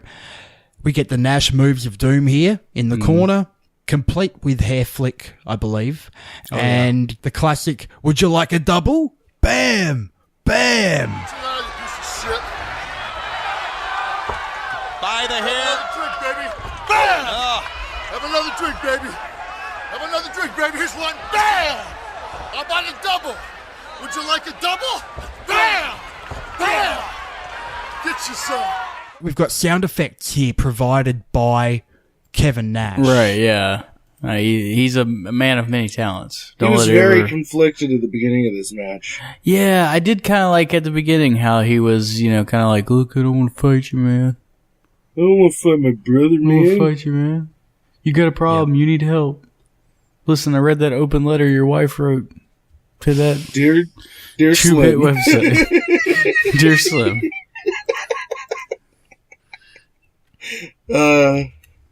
Stan. Fucking Scott. That's the name of this. Scott. Dear Scott, I wrote you. But Scott still ain't also. calling. I left my pager, my home phone at the bottom.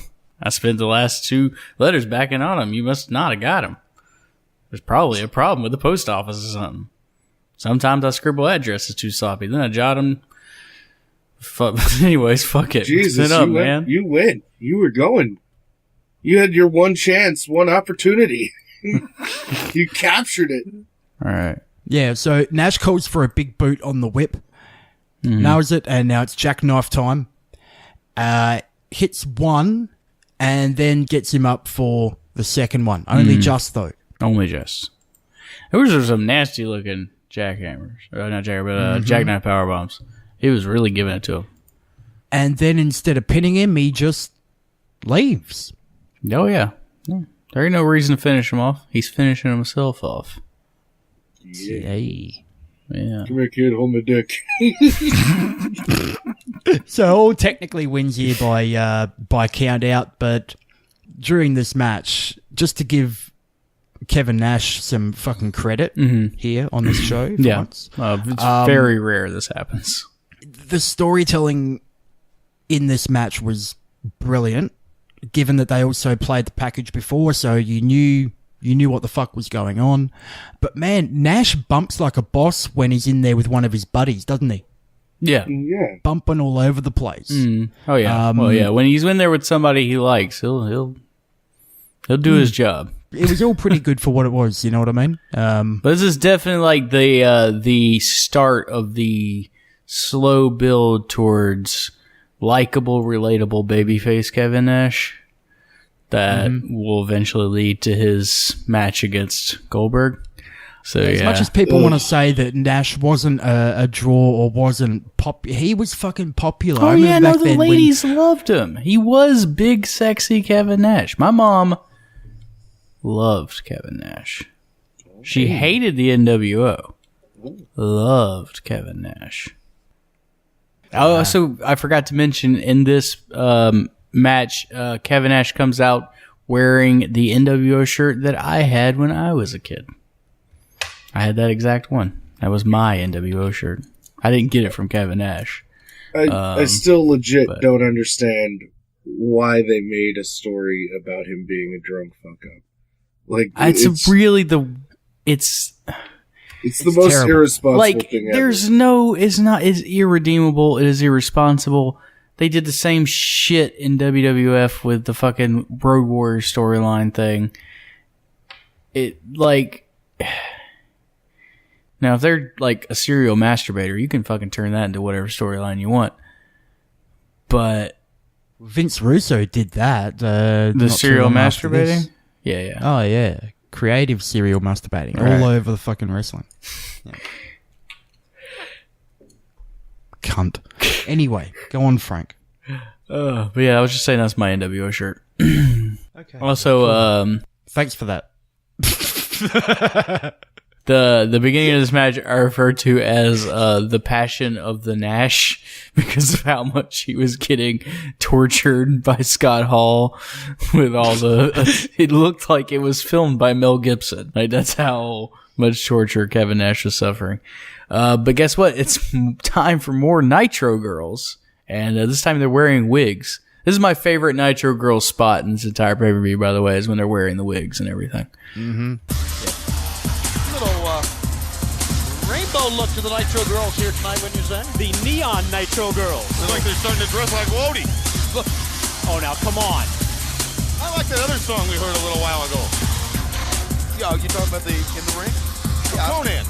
Oh, Conan, I did too. Conan's music video with fans. I may suggest that we get some new shocks. 10 on 10. Good. It would be better if they were all wearing Bill Clinton masks. It really would be, because then at least there'd be some explanation as to where he got the mask from. Then at least it would be entertaining. Right. Next up, we have WCW United States Heavyweight title match. Bret Hart versus Sting. There's a sign in the audience. Sting, give Hart the Scorpion. Yes. Scorpion. And also another great sign here.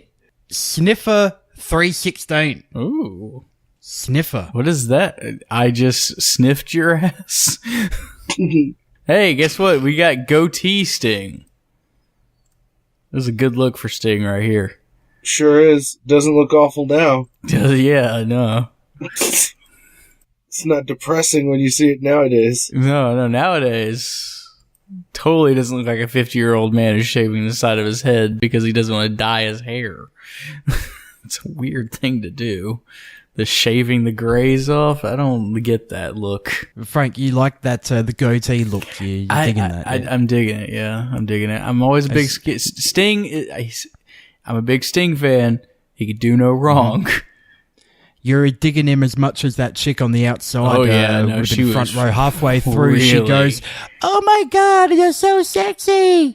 At Sting? Yeah. That's me. Yeah. That was me. So, that wasn't a chick. Sting that was a 10-year-old boy. I was here. Okay. All right. Really. That explains a lot. Bret Hart. He's the heartbeat of America. Bret Hart. He stalls on the outside. Sting finally has had enough of Hart stalling and brings him into the ring and hits an atomic drop. But Hart kicks out at 2. Hart comes alive with some punches and eye rakes. Hart hits a DDT for a 2 count and dominates with some headbutts and back to softening Sting up for the sharpshooter. Pin attempt, but only a 2. Hart jaw jacks with the fans as he continues to punish Sting. Sting gets an inside cradle, but it's only a 1. Russian leg sweep to take Sting down, but Sting counters a Bret's rope drop kick with a Scorpion deathlock. But Hart gets the rope. Hart tries to fake a leg injury after a leapfrog and uses the distraction to grab something out of his trunks. Sting lays Bret out, though, and grabs the knucks for himself. But the ref stops him from using them while Hart hits Sting with yet another low blow. What is that low blow number 12 on the show? That's like the fourth. Yes, I said that's like the 4th one in this show. I think I was counting in my while I was taking notes. Hart hits a Bret's rope elbow and a pin, but only 2 outside. Bret continues to dominate, and finally we get back in the ring, but Sting accidentally nails the ref, and Bret follows that accident up with a very purposeful leg drop to the back of the ref's head. Sting gets the upper hand, however, and takes it to Bret, who goes to the top, but gets crotched, and Sting follows up with a superplex. Sting hits his head on the Stinger Splash, so Bret grabs the bat to make sure he stays down. The ref is still out cold, by the way. Bret drives the bat into Sting's head and locks in the sharpshooter while Sting is still out cold. Ref does the arm drops, and it's over. Bret retains. After the match, Sting does the stretcher job and is driven out on an ambulance. The good old plastic bat. Oh, yeah. I love it. I actually really enjoyed that match. It was all right. It wasn't what you'd imagine a Bret versus Sting kind of a dream match. Right. I don't think that their hearts were in it, and I don't mean that with a pun. I just don't think that they, I don't know, Bret Hart, this U.S. title run is so below him. He's freaking Bret Hart. He should be in the world title picture. Just because he's the heartbeat of America doesn't mean he should be its champion. It does not mean he should have that belt. I mean, Goldberg should have should still be holding the U.S. title. This entire year should have just been his U.S. title run. But they had to step on the gas pedal with him to pop ratings, and that's why you get Bret Hart as the U.S. champion instead of, using it as an opportunity to get some of these mid-card guys who need it over. Imagine if it was Chris Jericho with the U.S. title instead of Chris Jericho with the TV title. How much better that would be. Now, when Bret Hart exited at the end of this match, I'm sure that the music was different to the track that he entered to, wasn't it? Is it just me? Or was... First, from Calgary, Alberta, Canada, he is the WCW United States Heavyweight Champion, Bret the Hitman! I can understand, let me say this. I can understand a wrestler taking advantage of a mistake when the Stinger Splash hit, and then he careened off into the top and hit the top of the ring post, knocked him out. Then I can understand. Is he one of these weird wrestlers that has a different exit music than entrance music? Fuck, what's so funny? I was just talking to my mate last night about how Mankind, when he used to enter with one track. He had one track and an exit track, yeah. Yeah, and it was so, looking back on it now, I'm like, fuck, that's they need to bring that back. Somebody needs to take that gimmick. That's a good gimmick. I got two musics. I thought you meant tearing his hair out. He should also do that. Best. I'm going to grab a beer quickly before we get into this. God, next. Where are we? Oh no. It is time, folks, before we get into I don't want to do it.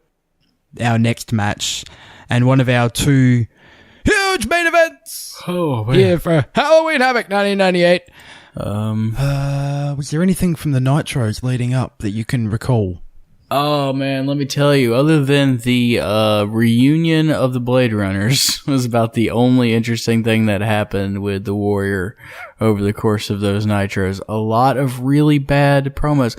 Oh wait, are you referring to a particular moment where it's I don't know, for some reason Hulk Hogan sees the Ultimate Warrior in a mirror? I might be. Yeah. Okay. Fucking brutal. Yeah, this Hulk Hogan.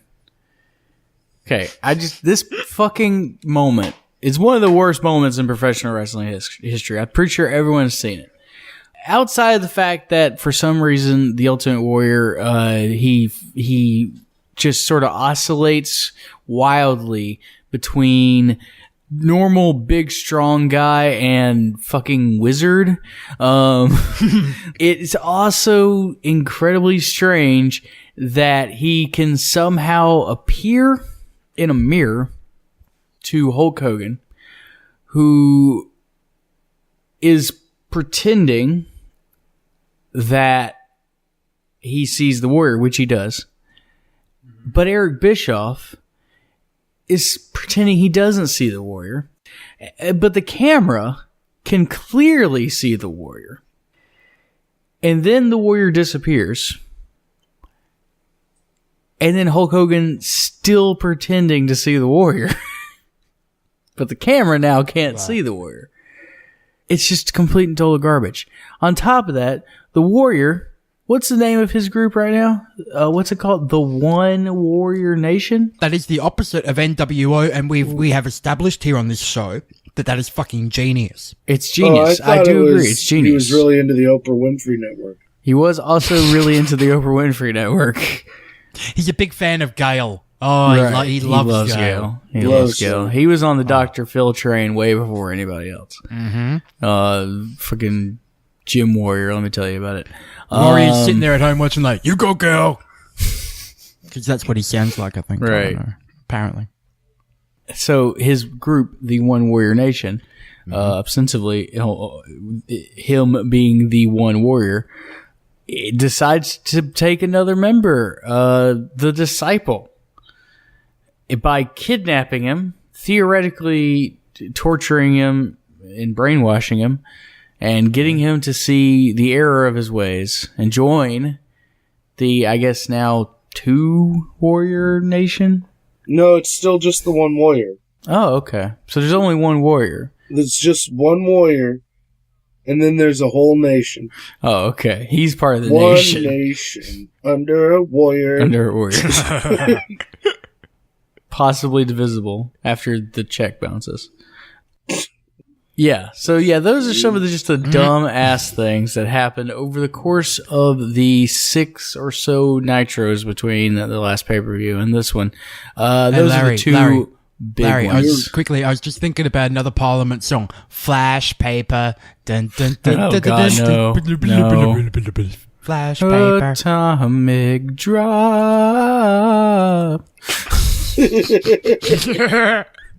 That is great, by the way.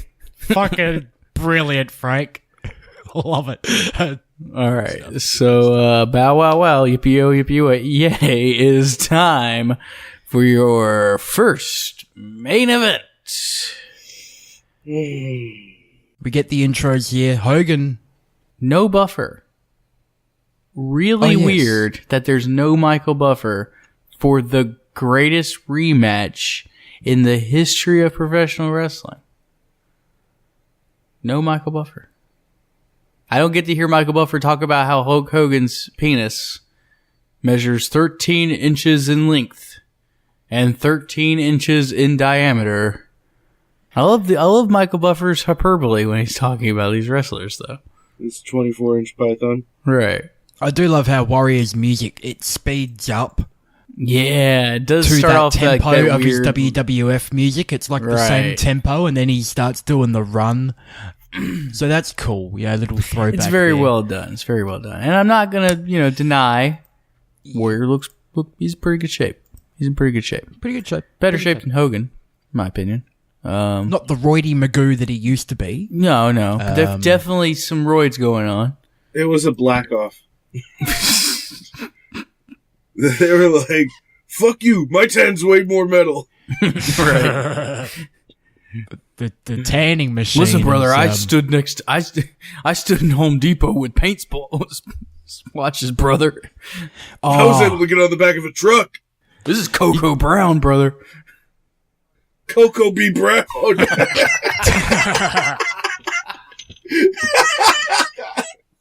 That's what we used to call him. That's a tanning tone. Yeah, I'd like the Coco B. Brown, brother. Oh, you want it dark. I'll tell you about it. I want you to tan me so good, I'm not able to get a cab. Fuck. So.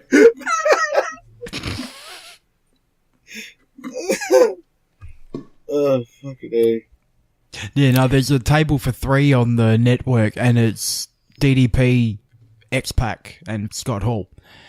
And if you check out, making him hold his dick. if you check out the fucking the fake tan on DDP, it's like he's done his forehead, but because his hairline's receding so much, there's like it's not covering his entire forehead. It's like he's taken a fucking pad or something of tanner, laid it across his forehead, ripped it off, and then that's what it's just the most funny, it's the funniest fucking thing I've ever seen. It was either that or have brown tips. Check it out. Oh, man. You'd think pro wrestlers, they're meant to be good at tanning and shit, but apparently not. This was Miz levels of bad. After Warrior's entrance, he spends most of the time jaw-jacking with fans. Yeah. NWO fans in particular. And talking about killing the Warriors. I'm going to kill this guy. Yeah, you do it, Hogan. Yeah, I'm gonna kill him. Murder here again on pay-per-view. I kind of think he meant it. He said, "Yeah, I'm gonna kill him. You just wait." He fucked my daughter. We can't confirm this, but we're pretty sure. We're pretty sure. Pretty sure. Yeah. So Hogan gets in Warrior's face from the once he's in the ring and not stalling, but he cops a right and the bell rings. Here we go. We get the weakest lockup ever. Hogan with right hands and arm wringer. There's a counter off the ropes and a shoulder block sends Hogan down and to the outside. Once he's back inside the ring, Warrior wants a test of strength. Instead of a lockup and Hogan with just right hands in the corner. Now, Warrior at one point, as Hogan's booting him, goes, "Ease up, you're killing me." You're killing me. Nice little peek inside there. Hogan grabs his hands, drags him to the middle for the test of strength now. So now that he's got him beaten down, he's like, yeah, I'll fucking test strength, no worries. And just keeps him in that position for quite a while. Shades of their first match. Mm-hmm. Where the famous gif where it looks like the Ultimate Warrior sucking Hulk Hogan's dick. Where the Brazzers image is always fitting. What an image. But this test of strength doesn't have the people like that one did. Nowhere close. Finally back up, and it's WrestleMania 6 time once again. Crisscross, Hogan with a slam. They go again. Crisscross, Warrior with a slam. Clothesline takes Hogan outside. Warrior follows him out and uses our mate the guardrail here in this historic match. Guardrail getting some action. There's a whip, but Nick Patrick gets in the way and takes a crazy ref bump. As always, abysmal bump at that. Gotta get the ref out of there so they have to stop doing this pesky wrestling stuff. It's funny here because Hogan, I don't think it was just Hogan being Dick Hogan. It was Hogan realizing that the ref bump was terrible and... So that's when he knees him in the face. He hits him in the knee real fast. Yeah, I gotta just really sell this to make sure. Because if Nick stays down, that piece of shit. Okay, here you go. Sorry about that, brother. Yep. Great match just so far, in case you haven't noticed. Fucking barn burner. Out comes Giant to interfere. He's taken out by Warrior. Yeah, that's the fucking part oh my god. Stevie Ray's back out with Verge. Yeah, the two black guys, they hang out together. Yeah. Wrestling. Send the black guys out. The Giant gets to come out by himself. Stevie Ray and Virgil, y'all come out together. Why? I hope Stevie Ray's getting fucking double pay here for coming out again. Yeah, no, he had to carry the blackjack. Yeah. And now he's got to come out here and interfere in this match. He's got to carry Hogan now. Yeah, now he's got to carry Hogan, yeah. Dude, pay the man. So Hogan with a back suplex. Ref is awake, but only a 2 count here. Now, the point of that ref bump? To get the NWO out there. To get Stevie Ray another pay. Yeah, I think that's the only reason. Fuck knows. Okay, so whatever, it's WCW, right? Yeah. So the weights belt is in play now. Hogan's old weightlifting belt, and Warrior cops a beating. Yes. Hogan slams Warrior, elbow misses though, and another misses. And here's where it really starts to fall apart. So after Hogan hits the slam, misses one elbow, misses a second, a log roll trips up Hogan. Oh god, the fucking log roll bit. Not intentionally though. No, he didn't mean to trip on that one. They trade blows, right? Sorry, why are we skipping over the log roll? I mean, that's like, I want to dwell on this. Okay. I want this to infect me. I want to feel the cringe of this fucking log roll. Like, all right. Give it to us, Frank. Serve it up, Frankie. If you're a mainstream fan, Hulk Hogan is number 1, Ultimate Warrior is number 2. Yeah. In your mind, these are 2 of the greatest wrestlers of all time. Yep. This is the audience that WCW is marketing this pay-per-view towards. What you just saw was the number 1 wrestler of all time and the number 2 wrestler of all time. Take a big number 2 in the ring. He rolled. And they tripped up number 1. And it looked like shit. That's what you just saw. It would be like you walking in on your parents having sex. That and happened. Your dad's a premature ejaculator. Yeah, and your dad comes because he sees he locks eyes with you. That's what it's like. That's what it's like. That's how cringy it is. It's you locking eyes with your dad and then he comes. Yeah. It's bad. It is like the worst. I could have just said it was fine, solid match. Not the greatest match. I could have until the log roll.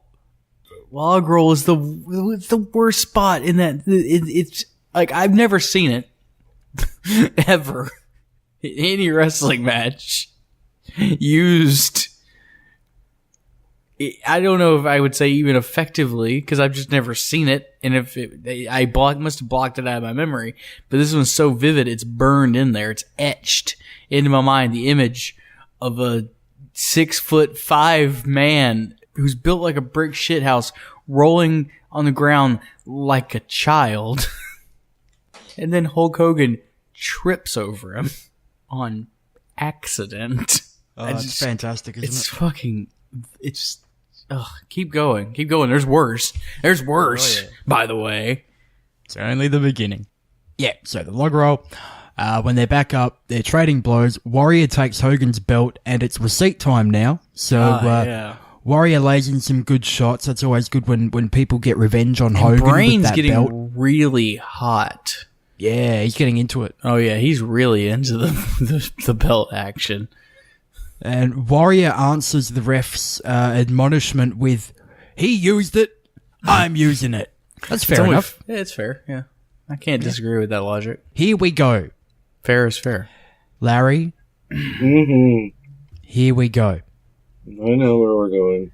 Hogan goes for a lighter in a bag. Yeah, it literally looks like he's fiddling with his weed bag. Yeah, exactly. Like, that's literally what it looks like. It looks like he forgot to take it out of his trunks, and the cameraman isn't told to not film him fiddling with his weed bag. Yeah. Oh, you got your OG Kush in my strawberry, quick. Oh. Yeah, Giant just left a fucking half sitting out at ringside. Right, yeah. Oh, fuck, shit. Hogan, I'm going to get this for the brother, you know? So he's fiddling around for a lighter. He grabs the lighter, and then he goes and lights the flash paper, right? Right. Warrior turns around, goes to grab a hold of Hogan. Hogan turns around, but it hasn't lit yet. So he goes and throws it. There's nothing. And then it just explodes in his face. Right. Everybody in the crowd is just... What?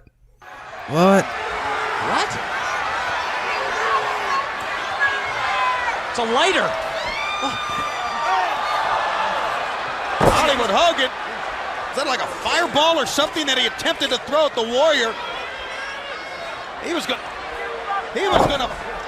tried to blind him. He was going to burn that man. That's what he was going to do. Here's what I want to know. They filmed the paper. They filmed him with the lighter in the paper. And then they film him throwing it in his... Is this just like... Is the audience supposed to be like, oh yeah, he had flash paper? Yeah. Like, is that like, I didn't know what the fuck a flash paper was when I was a fucking kid. Like, isn't the whole point of flash paper that you don't know that it's flash paper, that it's right, just yeah, a you're burst supposed of to be flames like, in the air, and you're like, whoa, magic. You know? Right, yeah. Yeah. He's throwing fireballs. When did Hulk Hogan become the Undertaker? Hulk Hogan is Papa Shango. No, Hulk Hogan's like, Papa I'm gonna Hogan. fight fire with, I'm gonna fight your magic with my fire magic, brother. I trained with a wizard. Larry, Shango is an anagram of Hogan's. Oh God. Right? All right. Oh no. Think about it. Hey, just Hulk Hogan is the head vampire. Can't control these urges, brother. I must feed Jack. just fucking feeding on cream corn. just cream corn every day, down all day. in the fucking cans of cream corn. Roid cream. This is a Blue Rose case, Albert. But the fucking flash paper, it is a magician thing. It is what they do to make a fireball appear. You're not supposed to show that you have the lighter on you, and then he threw it in the Warrior's face. After this entire storyline has been, the Warrior has magical powers. He has smoke. It makes people go to sleep. It makes him disappear and reappear wherever he wants. He can appear in mirrors, but can also only be seen by Hogan and seen by everyone except Eric Bischoff, which is a weird talent. He can. It's not hot. He can brainwash former barbers. His nephew. He's got all these magical abilities. And Hulk Hogan studied, theoretically, didn't bother training because he's already the greatest wrestler in the world. So why does he need to train? But he needs to travel to Tibet to climb the tallest mountain. Ask the monk living up there how to throw a fireball in Ultimate Warrior's face. Listen, brother. He says, down, right corner, bottom right corner, right. Is it a quarter circle? Quarter circle fierce. That's Dragon Punch. Listen, but if you want to do Hadouken, oh god, teach me the way of the closed fists. Hogan fire, Hogan flame, Hogan fire, Hogan flame, Hogan flame, Hogan fire, Hogan flame, Hollywood,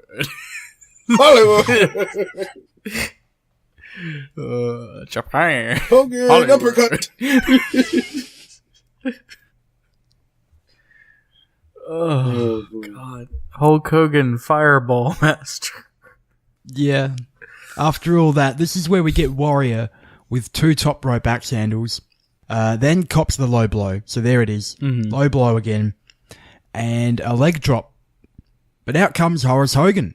Because that's what this match needs, is Horace Hogan, apparently. Horace Hogan's here because Hulk Hogan, to prove how hard he was, and possibly he needed to do it in order to summon enough sexual energy to cast a fireball. I'm Horace Hogan. Hey, I'm He the was main like, event. I gotta kill my nephew, brother. Yeah, don't kill me, Hulk. Hey. So Warrior hulks up here. Warrior hulks up. Yes, you heard that right. Warriors up. Hulk. He warriors up. Okay. He warriors up. Warriors up. Hogan's busted open here. How did that happen? I'm not sure. Clotheslines. Weed bag, I assume. Far too much sushi. Yeah. Clotheslines. Warrior calls for the press slam. Here we go. The big gorilla press. Here it is. Bischoff distracts the referee. Horace hits Warrior with a chair. As per usual, here on this show, it's Hogan and the NWO getting the win. Oh, those dirty bastards. He had to get his win back, dude. Yeah, he had to get his win back. And, you know, thankfully, after the Warrior died, Hogan assured us that they made up and were friends. Mm-hmm. So now we know. So no one ever doubt that. That's what happened. So saith the Hogan. You don't want to anger him. He knows how to throw a fireball. Not very well, but he knows how to do it. He knows how to throw it at himself. It'll explode like 1.5 feet from your face, but it's kind of scary. It'll take the most awkward selfie over your dead body. Just him. So last night I was playing Mario Kart and I kept fucking getting the banana and like releasing it, but then I just trip over it myself. It was the same thing. Or the turtle shell. It was the same thing. You got to throw the banana behind you, Josh. Exactly right. throw in front of you because you'll hit it yourself. Throw it behind you. No, even if you're in third place, throw it behind you. Yeah. Yeah. In the crowd, we get a sign that says Bischoff is A, retarded, B, broke, C, a gimp, D, all of the above. And D is Sir. I know this one. Oh, okay. What is it? Baba Booey. Baba Booey, Howard Stern's penis, Baba Booey. It's a D, all of the above. There's also a sign next to that that says impeach Bischoff. So yeah, we're definitely in peak Lewinsky. Hogan versus Warrior. Yeah. That's your main event. Good night and thank you. Oh no, wait. We actually have a really good fucking main event coming up. We still got 15 minutes. Is happening here? Is this WCW? It's okay. What's going on here? It's okay. A good match in our main event. All right. So here we go, Frank. We've got Goldberg, the champion, and DDP here now. Yes, Larry, the challenger. After winning Fall Brawl, weren't you at least relieved that we got you in on a show that had a decent main event to cap off the experience here? Oh, it was the best match of the show. Best match of the show. Probably one of the best matches. I would say one of the best matches we've seen this year in WCW. And one of the best Goldberg matches. Definitely one of the best Goldberg matches ever. One of the best DDP matches. Just astounding. The commentary was brilliant. Was brilliant. They did great. Was right there with them all the way on the commies. They did a great job here. Tony Schiavone on fire. We finally do see Michael Buffer. He does make an appearance, and I will tell you, he needs to use 10-10-220 with how much he's fucking phoning this shit in. David Arquette used to advertise. That was a great pull. That was a good pull. DDP enters and visits both the commies and the internet in his, People's Champ entrance. People's Champ, yep. Then the man, that shit. Let me tell you, this is peak Goldberg entrance because we got security guards. We got everything. This entrance was fucking cool. And there's something about knowing that I'm going into a fucking good match too that made this entrance even better. I felt like I felt when I was a kid. I was like, oh, fucking Joe Goldberg's so cool. This is how you present a main event.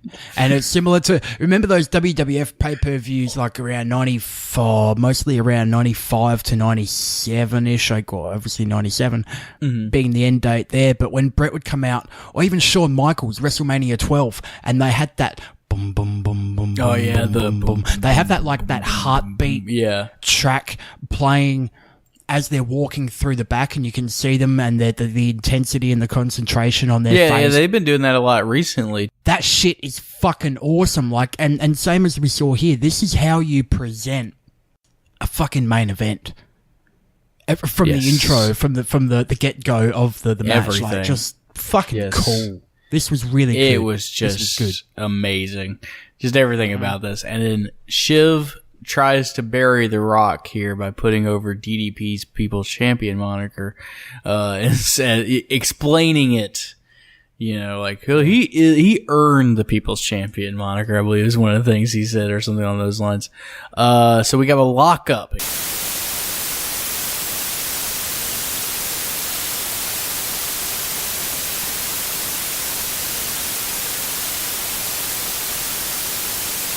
Goldberg overpowers DDP, but DDP comes back for more. Page won't give up for anything and even manages to get Goldberg off his feet with an arm drag. But that just pisses him off. And he tackles DDP and they both go to the outside in a nasty looking tumble. They get back in the ring, lock up. DDP gets him in a chin lock, but Goldberg slams him down. DDP goes for a leg sweep, but Goldberg just backflips through it, only to get caught by a second, which again just pisses him off. I wonder about that backflip spot, because DDP, as it's been well documented all over the place, he liked to structure and plan out matches, especially big matches like this, move for move, step by step. This is how we feel. This is how this is how the match is going to go. Right. I wonder if in the process of organizing this match here, I wonder if he said to Goldberg, like, dude, could you do a backflip? Yeah. I think it's more likely that Goldberg was like, I can do a backflip. Yeah. You know, he's just like, okay. And he's like, okay, that's pretty good. Okay. Then Goldberg takes control with some knee lifts and a few strikes and takes DDP down with a fireman's carry slam and follows that up with a cross armbar, really putting over that shoot fight sort of style that Goldberg was known for. A little bit of that MMA cross armbars. One quick note here, going way back to the start of the match that I forgot to bring up. Yes. The lockup. Oh, yeah. Fucking intense. Oh, yeah. They look like they were going to kill That's each other how in you the do a lockup. lockup. You're like, oh, my God. They're not just hugging. They want to fight. Yeah. That's how you do a lockup. That, Right. that you show that both people are trying to get that edge right from the get-go. Yeah. With If an I intense lockup. Slam my arms into your collarbone, it's going to hurt. And that's what I'm trying to do. Is throw you off. And back you off and get you in a position where I'm going to fucking take you to this position in the ring that where I'm taking you, not where you're going to... Oh, man. Yeah. It was brilliant. And DDP... This is fucking good wrestling. It's a good wrestling match. DDP gets to the ropes and hits Goldberg with a jawbreaker repeatedly. And repeatedly shoulder checks him. But it's met with nothing from Goldberg. And he just sends DDP to the outside after a failed diamond cutter. Again, Goldberg is not no-selling DDP. He's selling it, but in the way that appears that he's just like shaking it off. He's just throwing it off. Yep. He's not just, this doesn't hurt me, I'm too tough. He's hurt by it, but he's like, no, I got more important things to do, like murdering you. That's what I like about this Goldberg. Those subtleties are a way to a way for DDP to present himself as... Hey, I'm the number 2. That's why I'm challenging this guy for the fucking belt. Because it's you know about what I mean? It's about a guy. It's literally unstoppable force and immovable object. It's literally that. It's like DDP will not stop at anything. You know, he is like Captain America in that he just has an infinite supply of energy. Like he just can keep going. You can't put him down. All day. He could do this all day. Yeah. He could do this all day. Thank you, Larry. DDP gets to the ropes and hits Goldberg. Oh, I already did that. A lockup sequence leads to a drop toe hold from DDP, trying to cinch something and anything. But Goldberg throws DDP into the ropes and shoulder checks him out of the ring. Fucking tremendous bump from DDP, too. Just fucking takes it like a champ. DDP has the opportunity to hit a diamond cutter, but chooses the spinning neck breaker instead. But GB, I can say GB Goldberg. I was just typing so fast to get through this. I just shortened Goldberg to GB. You guys are tight like that, though. Right? Yeah. Yo, GB. Yeah, GB. Yo. Listen, I'm writing about you on my podcast. Goldberg is unfazed. Staying alive. Yeah, the GBs. Right, yeah, the GBs. Band. Yeah. The 3 Jewish guys. Gives me the heebie-jeebies. God damn it. Goldberg's unfazed, so DDP sends him into the corner and hits a Russian leg sweep that actually gets him a 2 count. Rest holds city and DDP locks in a front face lock. Goldberg seems to fade, but comes back with some knees and some sort of tilt-to-whirl slam variation. I don't really know what to call it. It's just, I gotta get you off my fucking back, basically. And that takes DDP down.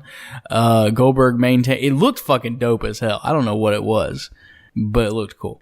Goldberg maintains control despite DDP's attempted offense, and Goldberg locks in a chin lock and sends DDP over with a snap suplex and a sidewalk slam, but can only get a 2 out of the tenacious DDP. Goldberg locks in the cross armbar again, but DDP gets to the ropes again. Goldberg Irish whips DDP into an attempted sidewalk slam, but DDP reverses it into a Hurricane Rana. But Goldberg just shakes it off and even makes it to his feet before DDP and gives him a standing sidekick to the chest. And around this point, the commies are really bringing like the urgency and the intensity and really driving home the point how close DDP is to actually being the one to beat Goldberg. Like this could actually happen. Right. Not like sometimes they have that half-assed tone in their voice. And sometimes when you do know the finishes as a commentator, it is hard to try and keep the reality of it, you know what I mean? But they were just driving home the point that this could be a reality here, that the DDP could beat him. Right, yeah. It was really well done. I thought they were just, again, the commie's fucking brilliant here. So after this point, Goldberg goes for a spear, but he gets the ring post instead because DDP gets out of the way. DDP, though, is so dazed that he can't even mount an offense even after that mistake from Goldberg. So he takes Goldberg down with a clothesline from the top, but only gets a 2. DDP attacks the damaged shoulder repeatedly, but Goldberg is still able to reverse DDP's Irish whip into an arm drag. But DDP holds on to Goldberg's head and drives him into the mat with a DDT. Both are down. Mickey J makes it to 4 before DDP gets his second win and motions for the Diamond Cutter. Goldberg makes it to his feet as well and hits DDP with a spear before he even has a chance to attempt it. 10 count for Mickey J. That gets a 7 this time. Goldberg attempts the jackhammer but can't get it. DDP reverses the second attempt into a Diamond Cutter out of nowhere. Finally, after this is like his third attempt, DDP finally hits a Diamond Cutter. And it's just like, fuck yeah, this is it. Yep. But it's another 10 count. DDP can't make the cover. And Mickey J gets to fucking 8 this time. And DDP finally gets to Goldberg, but it's too late to capitalize as Goldberg kicks out at 2. DDP and Goldberg get to their feet and Page attempts a vertical suplex, but Goldberg counters with a jackhammer and the 1-2-3. Your winner and still champ, Goldberg. 155-0 and a nice show of respect between the two. And that was a friggin' amazing match. It was great. Not that the people watching the pay-per-view got to see it, though. No. People watching Nitro the next night. Yeah, you watched Nitro. Everybody got to see it for free. You got to see this for free. I know I did. This match, though, like, if this didn't solidify Goldberg to fans who had yet to buy into him, this has to do it. And especially now looking back on it with a different mindset, you know, like, cause I come from Goldberg at 3 different angles, you know. As a kid, I loved him because I thought wrestling was real and Goldberg won all the time. So therefore Goldberg's the best wrestler. And then as you get older and you learn wrestling is scripted and all this other stuff and you learn the stories and all these other things. Oh shit. Sorry. Stories? Yeah. Wrestling's fake, Josh. Also, you're a dumb cunt for watching it. Which we established on our episode Greatest Secrets. Exposed. Pro Wrestling's Greatest Secrets. Exposed. I always forget the fucking exact name of that thing. You gotta call it exposed because that's, you know, a bad thing. But yeah. And then you get internet wrestling community smarky kind of attitude of like, Goldberg was a shitty wrestler, he's just a big guy, so they just wanted him to win, and when he can't do a fucking 450 or a Hurricane Rana, he can't even do a 720 1 minute, etc. Twisting pipe off the top rope, he can't do that, so he's not a fucking good wrestler. Right. No. And then you get to now, when you get a little bit older, and you get to go back and watch this stuff, and you're like, okay, fuck it. Yeah, Goldberg was a good wrestler. Guess what? He was. Guess what? Goldberg was a good wrestler. Okay, fuck you. Yeah, Goldberg was a good wrestler. I wouldn't say he's the best, but he's a fucking good wrestler. He definitely deserved the belt at this point in time. And he definitely represented, at the time, strong future for WCW. Indeed. But yeah. Oh, how things change. Larry. Yeah. Your thoughts You're still on awake, this? brother. He's still alive after that. Sorry, there weren't enough dick jokes in that match. It was too good to make fun of. It was so good. Yeah. Your thoughts on the pay-per-view overall? I came for Warrior versus Hogan 2. Yeah. And I stayed for Goldberg versus DDP. Right, yeah. For some reason, it took 3 hours and 15 minutes to get there. I don't know why.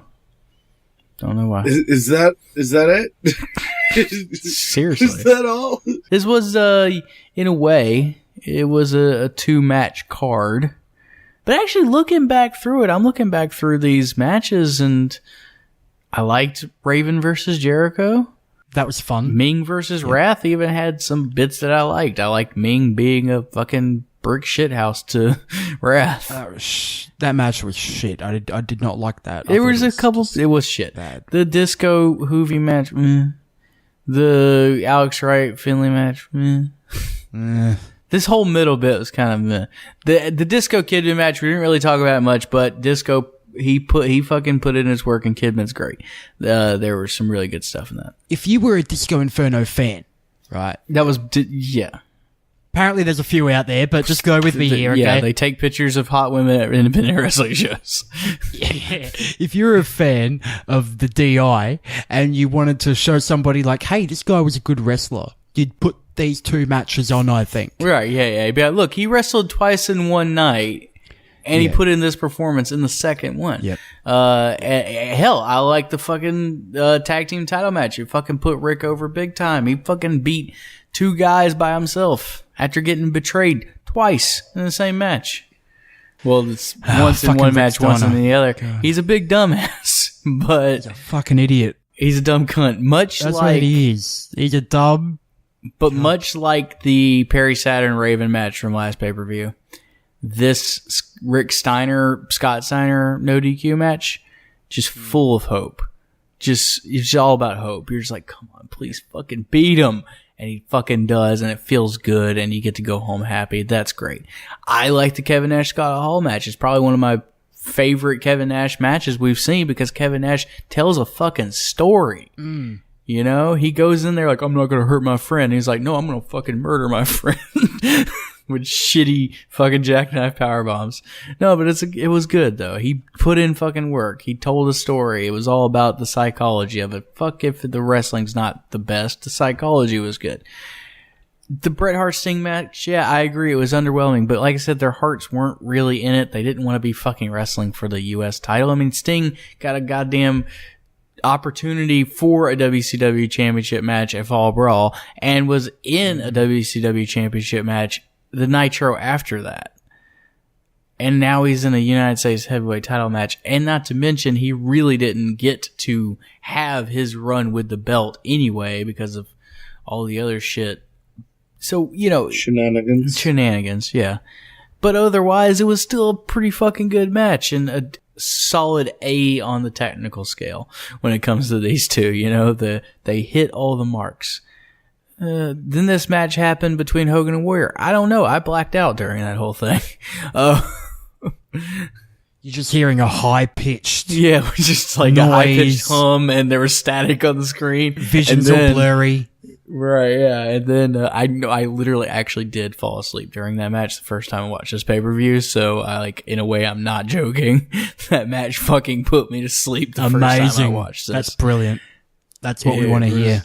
Right. It's bad. It is a fucking bad match. But this one bad match should not bring this entire pay-per-view down in your mind because there's a lot on this pay-per-view to like. That's what's funny about it. Halloween Havoc 1998. I liked Halloween Havoc 1998. God damn it. If Hogan and Warrior wasn't on this, it'd be a much better show. Like, we just look at it and go, this is a pretty good fucking show, the way it builds to that main event. But strong show. Even with all the interference happening earlier on, nutshot city limits, all that stuff, it would be a much better show overall, I think. But because if you have something like Hogan Warrior and you build it up and you build it up and you build it up and they're 2 huge stars and you promise so much and then it's a fucking shit sandwich, you're like... like this has been like the headlining feud for like the past 14, 15 Nitros and Thunders. Well, he had like a 3-month contract, which I think was up the following night. So Nitro, I think, he came out, did a promo or something, and then he's out of there. So yeah. So this is what you get. Like but this was like the culmination of 2 pay-per-view. Well, 1 pay-per-view. Like I said, 14, 15 Nitros. Like, it felt like 14 or 15 Nitros. It's probably closer to like 10. But still, a shitload of fucking nitros. A lot of TV time was put into this feud, and this was the culmination of it. And it poisons this pay-per-view in the minds of wrestling fans.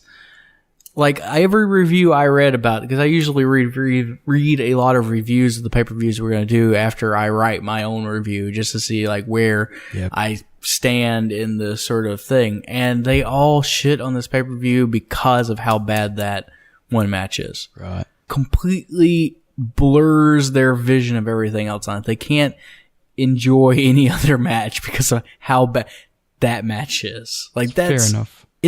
I get it. But if you just took it out, like if you just edited it out, just pretend it wasn't there and watch this this would be a solid B+ to A show. Well, didn't they do that on Nitro the next night when they replayed?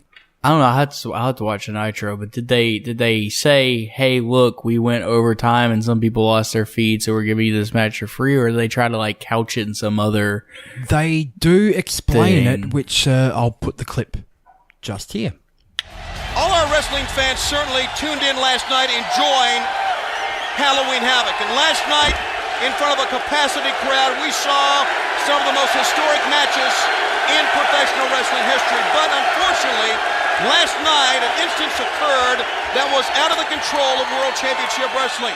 Some of the systems went down prematurely, and unfortunately, from what we understand, 10 to 20% of the households last night were not able to see the end of the Hogan Warrior match, nor were they able to see a match that will go down as one of the greatest of all time, Goldberg and Diamond Dallas Page for the World Heavyweight title. Well, because of this, as you might expect, WCW officials have been in meetings all day deciding what course of action to take, and it really came down to two choices. Choice number one would be to give the replay, the encore presentation tomorrow night to all of our fans absolutely free, but we thought, no, that would not be right because a lot of fans out there purchased this event last night. They saw all 11 matches, and by buying this last night, certainly we don't want to give them the entire event for free. So it came down to this, ladies and gentlemen, what to do to make this right for our fans. We have decided tonight on this program, after the first hour, around the 9 o'clock hour, that we will bring you the match between Goldberg and Diamond Dallas Page in its entirety.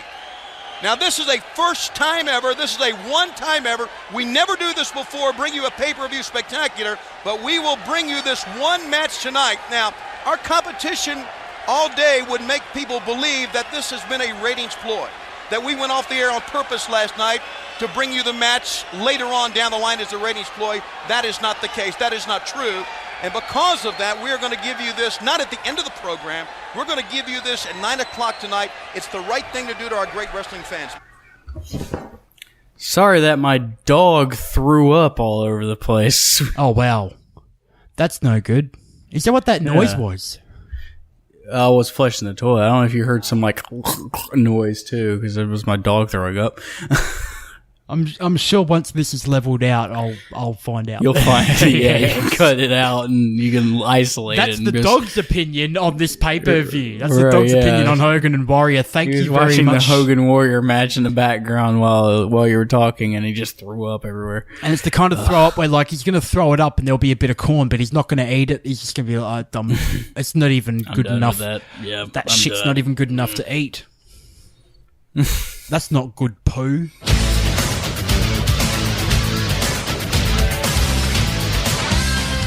That is Halloween Havoc, 1998, complete with dog spew. Fantastic stuff. Mm-hmm. Larry. Way to finish the show. Yo.